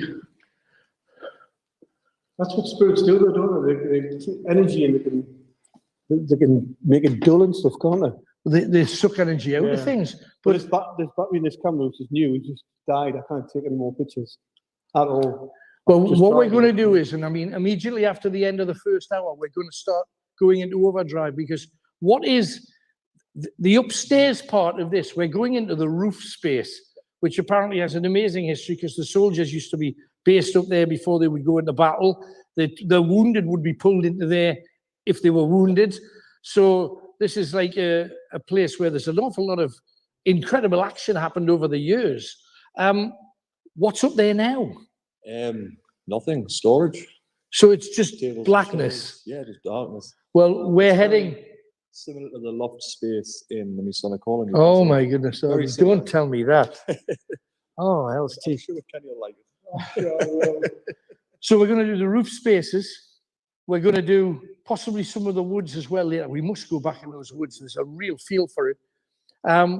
So in the meantime, Kenny, if I could get you working on these, can you open up the box and be real super careful because we're going to put the sound box upstairs in the roof space. So if anything moves, we'll be able to hear it.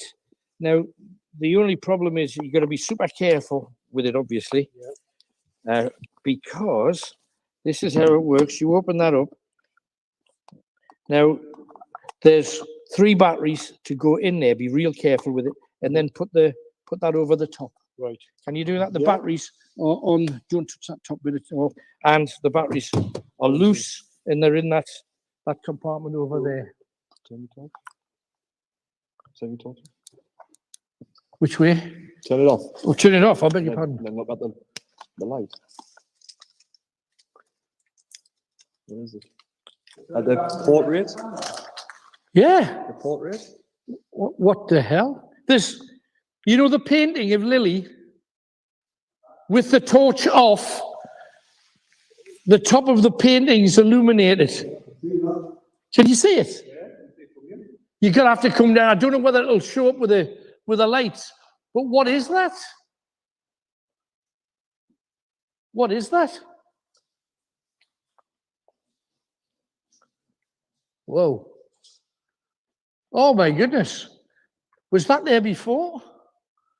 Look, can you see? Are you getting that, Tony? You can see it, surely. Yeah. I can see a light on it. What the hell?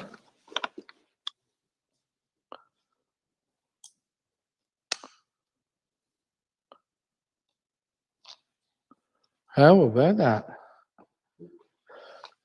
How about that? Do you need any light, Kenny? Good. Good man. Yes. Yeah, I could do with some. Help yourself. Are they the right size? Yeah. Right, so we can do Kenny's camera. Yeah. Yes, let's get some candles on. We're going to do 5 more minutes here, and then we're going to go into phase 2. Phase 2 is in 2 stages. Part 1, the roof space, the castle, the candlelight, the rods. Then we're going to head to the woods, and then in a special piece that you'll not get until later tonight or tomorrow, we're going to go and do the entire castle, except where the people are sleeping. We're going to do the whole thing. So that's how it's going to be. I'm going to leave these off because we've got the joy that is the candle. So come on. Oh, this is the place for... This is the necromancer, isn't it? This is crying out for it. Kenny's sorting his camera out in the background. That's still doing its thing. That's still dancing, that thing up there.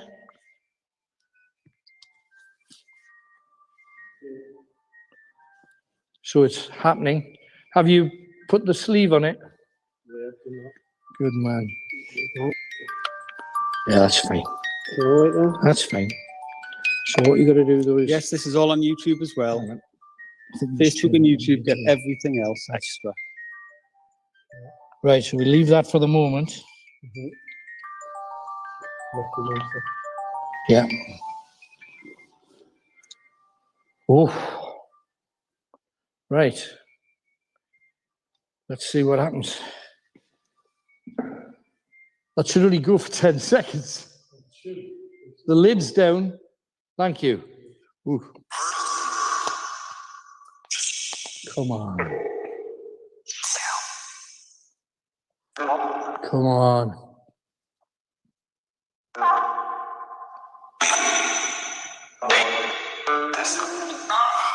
I know what you mean about that domain, Michael. There's something up there.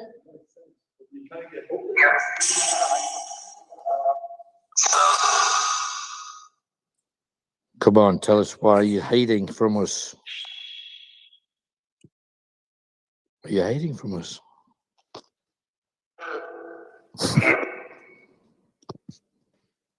Come on.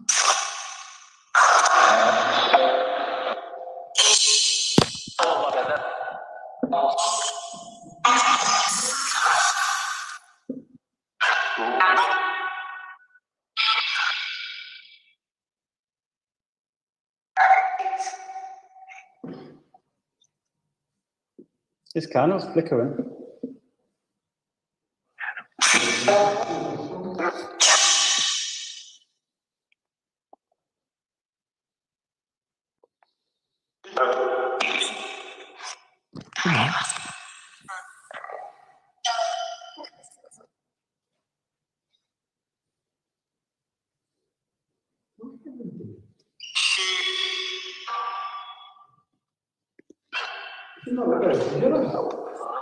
Seriously. Kenny's got something behind you. What was it, Ken? Loud.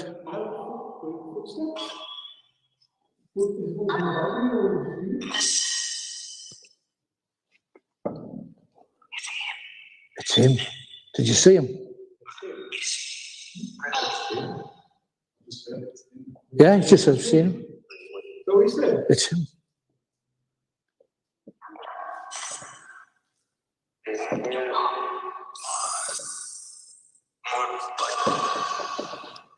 This is weird. Look at this one here. See how it's bent? That was the one that was flickering. Look at this. Look at this. Look at this. It's bent. It's bending over. There's no air in here. There's no air. Look, it's bent over. It's this way. Look at that. That's just...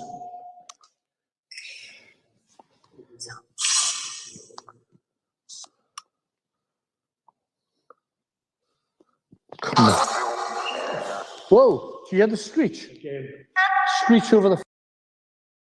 On Thursday. From Sky News, I'm Daisy Steele. You are with the big one. Thank you, Daisy. Greatest Hits Radio Northeast. Thanks again for pointing your area in our direction, or perhaps your YouTube or your Facebook or whatever the devil you're watching us on. But thank you for doing that all the same. Let's keep the kettle boiling. Time for a third clue, and you're 20 minutes away from the fourth clue. Clue number 1 is how we describe a tonguey kiss. Oops, wrong word. How we describe a tonguey embrace. What a giveaway. How we describe a tonguey embrace, okay? Second clue, telling a French person that you love them. Telling a French person that you love them. The third clue is this, the national anthem of England, okay? The national anthem of England. 3 clues down, 1 more clue to come, and then you got to tell me what links them all together, okay? That's the deal, and you can get yourself one of our Night Owl mugs. That's the deal. 1 more clue to come, then you can race to those telephones. You'll get that in the next 20 minutes or so. Let's dive across to Wagga. We've got Sharon there. Hello, Sharon. Hi, Alan. Hello, how are you? I'm really good, thank you. That's great news. Great to hear from you. What can we do for you then, Sharon? Not a lot. I was just, my daughter and I were commenting on Facebook on your live, and it came to mind that the last time that I was actually on your show was 19 years ago. You had a phone in about cravings, pregnant women's cravings, and I phoned in this night, and my craving, and I was eating Brussels sprouts and pita bread. Right. And did your child grow up to be green? No, she's very much as a natural colour of, yes. But today she got so badly sunburnt that she's red. She's bright red today. But obviously 19 years of age now as well. So blame you, it's took you a while to get back to us. But that's great. Great to hear. Yeah, I'm always lurking somewhere. I've been lurking about somewhere, but yeah. That's fantastic. And that craving, if you think about it, you couldn't sell that in a shop, could you? Have a Brussels sprout pitas? I don't think so. I used to go to bed. Before I went to bed, I used to boil up a pan of Brussels sprouts, and it was just Brussels sprouts and pita bread, and I would just munch them in bed. Whoa. Come up to bed with the Brussels sprouts and pita bread. Yep, that's all I wanted. Now, I'm sorry, but Brussels sprouts does have a negative thing, yes, and I would imagine you probably blew the sheets off the bed, did you? You did ask that question, and no, I did not. All right, No, then I'll believe you. No, I was. Yes, it was. It stayed in the stomach. Well, that's great, and I think it's certainly healthier to do that than to, eat sponge that some people do, or chew a lump of coal, and all these other stories that you hear. But that was a good one. Anything else while you're on, then, Dal? No, I just came back to say hi and great. And yep, it's lovely to have you back. Bless you. Thanks, Sharon. Stay with us. Thanks again. Thanks. And love to the family. How about that? Last time she rang in, she was pregnant, and now her daughter's 19. How amazing. Edwin is in Gateshead. Hello, Edwin. Hello there, Alan. You all right, mate? Good, man. Thank you very much. I wish you all the best with your show, and I hope one day you get your own radio station. I hope so. Well, I would love to think so too, and I'll take it if anybody's offering one. So, do tell what you're ringing in about then. I was up 3 hours of the day, and I was just thinking more money ploughed into the roads, the state of the roads, the potholes and stuff like that. Absolutely. But up there, it's really bad, the rural roads, isn't it? Oh, did you go the wibbly wobbly one to the? Oh, yeah. Right, well, okay. how did two caravans get past on them roads? That's doing now. I've got no idea. It is an absolute nightmare. Mind you, maybe they go to the road that's a little bit higher up that I think's just an ounce wider. If you go the bottom road up, Northumberland. Yes, if you go that one, that's really super narrow. But there's a one slightly higher up where you go past all of those like farm towers. There's like big cooling towers. If you go up there, there's a little bit more room. But I've never run it. If you had a caravan going one way and one of those big driving, like room on wheels kind of thing, the tourers, I don't know, you'd be stuck. That's what I was saying. That's the thing, of course, is how these going to get past. Yeah. Because she was on a British, she said, I would love one of them. I thought, but coming up here, you'd have to find a route where you'd be safe to pass each other. Yeah, definitely. Because something is tear along the roads, and it's crazy. There was a horse box in front of me, and the cars were still flying past. Yeah. I've got a sign on the back of my car saying, think, slow down and stuff like that on the back of my car. They still fly past me. There's no telling them. Do you have a good day up there, though? I love sea houses. Oh, it was great. The weather was cracking, and then we come back, we had our tea, and then we went down to Whitley Bay and had a walk with the dog along Whitley Bay. Excellent. It's been really good today, the weather's been cracking. Proper day out. But it's nice that you're able to do it again, because we'd pretty much forgotten how to relax, We've been just go back. Look, hurry up, get to the shops and go back to your cell. That's what it was like, wasn't it? What do you think about foreign aid as well, Alan? What do you think about that? Do you not think that should stop?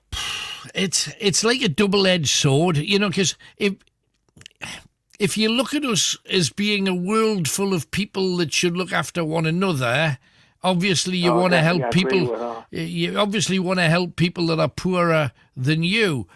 But sometimes we're giving money to countries like India, and they're spending it on space travel instead of spending it on their people. So I would absolutely say, well, I'm not going to give you any more money because you've misused it in the past. I need money. A soldiers fighting on that. Absolutely. You got to look after your own first.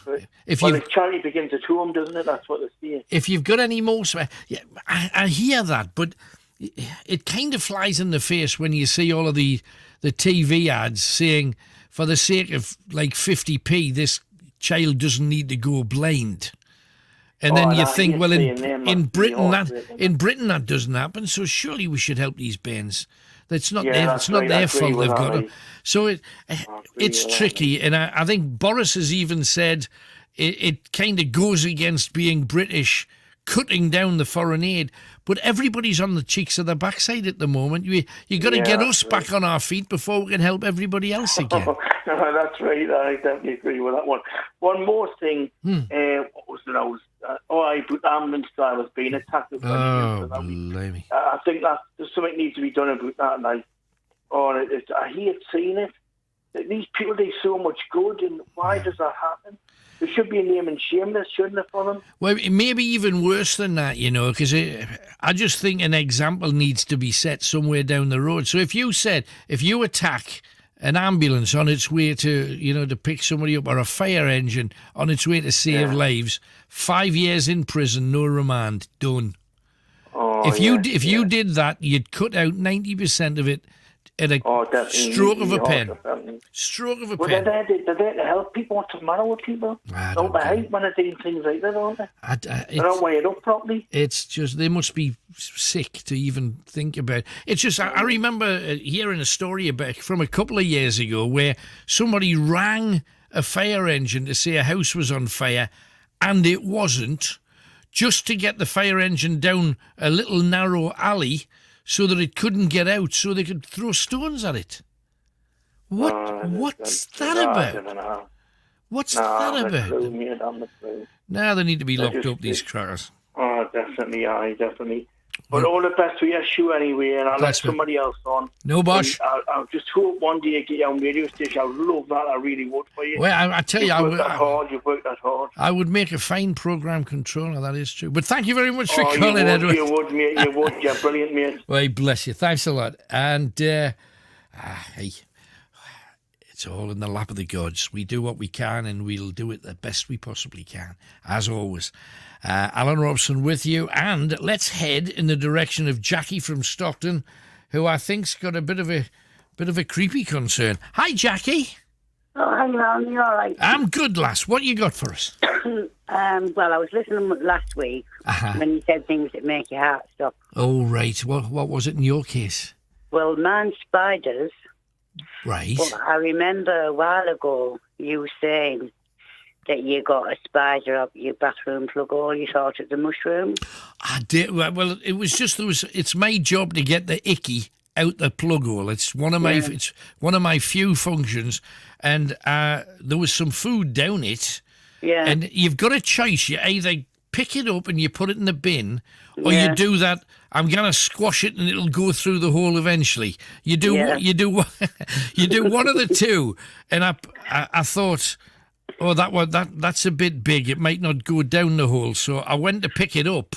Yeah. And when I picked it up, all the legs came out.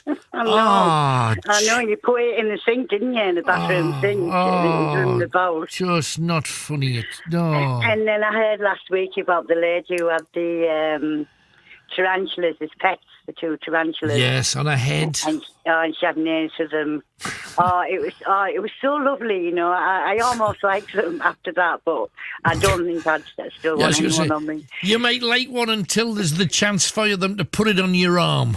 I don't know what it is about people. What it is for me is I know lots of people have a theory of spiders. Yeah. And stop, Alfie. They have a theory of spiders. But what happened to me was, when I was a kid, I seen these spiders in my bedroom, in the summer. Mm-hmm. You know, the ones that have got the tiny circle and really skinny legs. Oh, the daddy long legs is. Yeah, but they don't have the wings on, do they? No, they're just the walkie ones, yeah. Yeah, well, we was collecting them in a cup because I didn't like them. Yeah. Right. And they're the most least scary going on really now. Yeah, in the great scheme of things, yeah. Anyways, collected about 6 in a cup. For bedtime, what did he do with them? He threw them in my bed. Oh, that's not funny. I know it isn't funny. Oh, that's a nasty thing. I was like, no. Anyways, I shouted down the stairs. I was going, Mum, Stephen's put spiders in my bed. And she's going, no, he hasn't, because obviously she believed him. But with me being the youngest, my sister and brother were probably still up. Yeah. Like, she was saying, like, just get in the bed, because she just thought, well, I was being stupid or something, probably. Yeah. And I was like, I didn't dare go to bed. And I thought, I have to, right, because I'm a kid and I'm supposed to go and I'm told. Yeah. So what I did was I got in a ball on the pillow and squashed the covers down. and I was curled up on the pillow. Oh, that's not nice, though. Well, I tell you what isn't nice. Woke up in the middle of the night, one walking across my face. Oh, no. Jumped up, thought, I'm going to kill my brother. So I went into bed and I was like, get the spiders out of my bed. Right, but I was talking before, my dad used to work away some nights, and it was the night he wasn't there, which is why I got away with it. Yeah. So ever since then, I've been absolutely terrified of spiders. They're bound to after that episode, certainly. Well, yeah, I mean, the house I'm in now, where I live now, I mean, I've been here a lot of years. A friend come round. I'll feel it behaves. A friend come round and he went to the toilet and they shouted me up into the bathroom. And I went out the bathroom door. I went, look at this. There was this big, giant spider hanging off my neck curtain and my bathroom window. Oh, right. The window was one of them ones that just opened and closed. Right. And I left it open a little bit, and I wanted the curtains because I don't like people seeing. Sure. And honest to God, it was that big, you could see the hairs on its legs. Oh. It was bigger than the tarantula. The body wasn't bigger because the tarantulas have like a round body, yes, don't they do, yeah. Whereas this one had one like a wasp, it was like an oval shape. Oh, nasty. And it was black, and it had red stripes across it. Yeah. And its legs were black, and the hairs, I'm not joking you wouldn't see it on a man's beard. You know what I mean? Well, honest. And of course, the friend was still in the bathroom. Of course, I seen it for 1 second, but I know all that information. Yeah. And I ran into the bedroom, into the cupboard in the bedroom, and I wouldn't come out. And they were saying, the spider's gone now and stuff like that. But you think it hasn't, and they're just carrying on. Yeah. And I was like, I didn't dare come out. No. In the end, I did. It's just, when I was little, I was messy. And any rubbish I'd just push under my bed. Yeah, And one day I saw this spider big enough to put your feet on and rest them. And it just walked under the bed in amongst all the junk. And there was absolutely no way I could go to sleep that night until I'd pulled me single bed out, gone through every single thing until I'd found it, squashed it, moved on. And I've moved to the fact that I can put cups on them now and get them out the window without harming them. But back in the day, it was a bottom of your slipper or whatever. I mean, I know, like what you mean about killing them. I don't think it's nice. Well, they're supposed to do us good by catching flies and stuff. Well, yeah, of course they do. But the thing is, they catch each other as well. I had one in here at the side of my washer, and there was a spider inside its web. And there was another one behind the washer, but the one that was alive. Right. It came out, didn't it? Because it hurt me near its dinner. web, its nest. Right, yeah. And I got it with a Hoover. And then the live spider charged out and looking for it. Right. So I thought that won't be back because I took its dinner off it. So it won't be back now, will it? You wouldn't have liked having its dinner took off it. No, but it just shows you how many we've probably all got. And let's just say this because it's pitch black. Most people are in a dark room. There must be hundreds of spiders around us all the time. You know, we just can't see them all. Yeah, well, I've combated the ones in the bath up Right. until last week. Yeah. What I do is I put something in the plug hole. Like A what? light spray, like flash, like when you've been in the Oh, shower. I see. Right, yeah. You know, when you go in the shower in the bath. Yeah. When you're finished, get Yeah. some flash or something that won't harm your plug hole. Right, I found the best thing is shampoo because that really won't hurt your plug hole. right. So as soon as I get out, before I leave the bathroom, the shampoo goes in the plug hole, and then that stops the spiders from getting up the plug hole. How? Does it make it like slippy slidey, you mean, so they can't get up? No, it kills them, doesn't it? Because it's chemicals. Shampoo? Yeah. It probably just makes the hair on their legs a bit softer. Funny you should say that. I've got loads of stories about spiders. I've seen one, a big furry one, a big black furry one, and it had legs like pipe cleaners. Oh, blimey. Right. Well, yeah, I went to bed, didn't I, one night? Yeah. That's what I'm saying to you. Since I started spraying stuff in my plug hole, I don't just use shampoo. I use the sprays as well, you know, the chemicals. Right. But you've had nothing untoward up your plug hole since, though. If I forget, maybe. But the thing is, right, you'd want to like just plug your plug hole in if you were in my house, because that one who had the furry legs, yeah, I was going to bed and I looked in the plug hole because my boyfriend stayed over and he went in the shower. So before I went to bed, I thought, he's been in the shower. I've got to get to that plug hole before I go to bed because I ain't getting up in the morning to a spider. No, So, I understand. yes, I looked, and all I could see was like a black pipe cleaner coming out the plug hole, like waving round. Yeah. And I thought, what's that? You know, I couldn't believe it was a spider. I thought it was something else. Yeah. And I thought, no, it has to be a spider. So anyway, I sprayed some stuff in it. Sprayed some stuff down the plug hole, and the spider went. Right. But the next day, when I went to go in the shower, the spider ended up getting stuck in the plug hole, yeah? Right. And I, the next day, had to go in the shower with the plug hole in the bath because I didn't want to start a dead spider floating around while I was in the shower. Oh, no, not at all. No. And then I got my boyfriend, I told him, and he said, oh, yeah, that one come up when I was in the shower. I said, well, thanks very much for telling me. Why didn't he poke it back down again? I know, he should have poked it back down. But Well, it's out of order because if he'd have said to me, Jackie, a big spider's just come from the bath. Yeah, you'd have thought. I would have gone straight upstairs after he got out, and that spider wouldn't have been killed. Yeah, but the other thing that I don't understand is, you know the amount of water that you use in a shower? It's a fair bit. Oh, yeah, it's a fair bit. The bath full. And, bath, if you go in the bath even like 20 times the amount of water, and you let it all go down the plug hole, and a spider still comes. Where do they hide from all of that water? Yeah, well, have you heard of Incy Bitsy Spider? He climbed up the pipe again. I know the right. Yeah, you know why? Because spiders, when they're frightened or threatened or they get wet, which is a threat, right, they curl up into a protective ball like a snail. Right. Or a tortoise. So do they get like washed miles away, but they don't drown?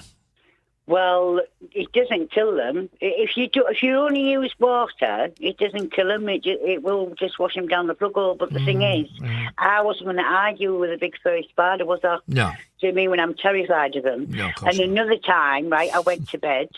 And I felt something bang in the bath when I got my towel to wash my hands and stuff. Yeah. I felt something banging in the bath.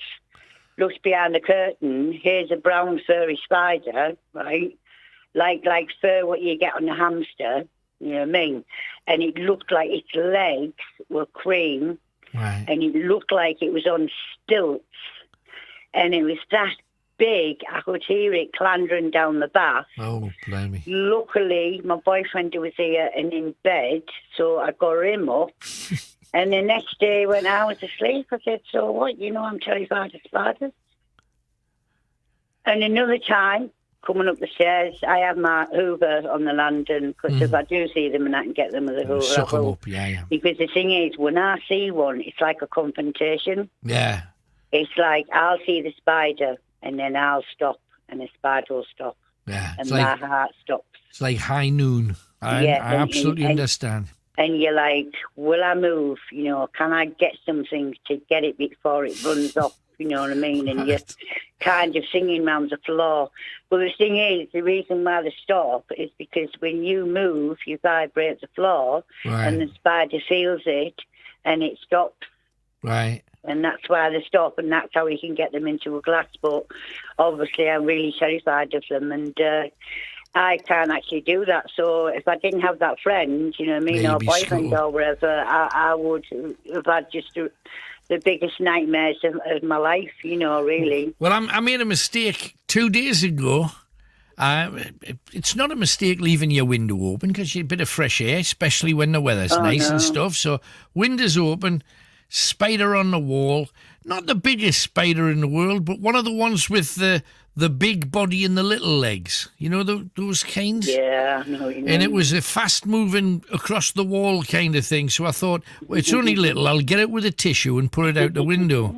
And I did that thing where grabbed it with a tissue, thought I had it, but it was just in the tissue. And when I turned it over, ran straight up my arm. Oh. And that was almost like a Morris dance, that one. It went, yeah, that was and then you got to catch it on the floor, then you got to... Oh, no, but the thing is, right, even if I see a photo, it freaks me out. Right. A few summers ago, my boyfriend seen a spider in here, and he took a photo of it. And later on in that day, you know, I was terrified of him. That was the one who got rid of the big black and red one. Yeah. So, you know, I'm terrified of him. And he kind of takes the mickey a bit, right? But a place where he was working one time, not that long ago, because obviously he knew about my spider fear before that. Right, sure. And there was a spider in a walkway where the waitresses and the chefs and wherever were crossing. Right. Some sort of way in the restaurant. Yeah. And there was a spider, right? And not one of them wanted to go near this spider. Even the chefs, big shopping men, yeah. I mean, like yourself. Mm-hmm. And they would not go. So my boyfriend had to go and get it and put it outside because the restaurant nearly came to a standstill because 6 people were afraid of the spider. And he came in and he said to me, Jackie. Believe it. Yeah. He said, Jackie, I said, what? He said, I've never ever, he said, take the mickey out of you ever again because you don't like spiders, you know. Well, there you go. I said, yeah, thanks very much. But he still laughs because last week I text, but it's too long to text. But I was in his shower, yeah. Right. And I've been putting stuff down his plug hole. And, you see, you could be right here, actually, about them getting past the shampoo. I think I'm going to have to start using the proper cleaner from now on. Right. Because I got, well, I don't get out the shower. I just get dried and everything in there and then out to get dressed or whatever. Okay. And when you're drying your hair, you're not looking at it. No, that's true, yeah. So what do my hair, like I have the shower around it. Okay. And I felt something soft on my foot. Mm. And when I looked down, big black spider, the size of a 50p piece. Oh, blimey. Well, I just screamed. Yeah, and I just you do the dance and get out of the bath, shouted at my boyfriend. I was like, he's going to have to get it. But I had the towel, thankfully. I'd kept hold of that while I jumped. I don't know how, because I needed 2 hands to hold it, so I must have jumped out with both feet. And he came up and said, there's a spider there. Anyway, we were talking about it, and I was going, look, I'm putting stuff down there, you know what I mean? Why isn't it stopped it from coming up? And he's going, well, I don't know. I said, well, I don't know either. Anyway, then he turns around and he goes, oh, yeah, it could have been on the shower curtain. Yeah, there you go. I forgot to spray the plug hole, and there's one got in and got in the shower curtain. Yeah, you've got to keep an eye on the curtain. Hey, we must move on, Jackie, but thank you for calling. Yeah. All right. Tremendous spider hell in her house. Blame me, how many she gone through? Right, going to give you your fourth clue now so you can enter the competition. Chris is waiting for you. His pen is poised, and I'm just wondering if he's ever had anything up his plug. But anyway, here we go. Clue number one. How we describe a tonguey embrace. How we describe a tonguey embrace. Second clue. Telling a French person you love them. Telling a French person you love them. Third clue. The national anthem of England. Okay? The national anthem of England. And the fourth clue. What you should do if you're stressed. What you should do if you are stressed. So you've got 4 clues. The answers are 4 songs. What do they have in common? 0191 488 3188. 0191 488 3188. If you've never called before, this could be your night. What links all of those answers? That's what you need to find out. Chris is waiting for you right now. And if you are incredibly intelligent, bright, or frankly just a chancer, tell me the answer right now on the Night Owls, Greatest Hits Radio Northeast. Let's get cracking.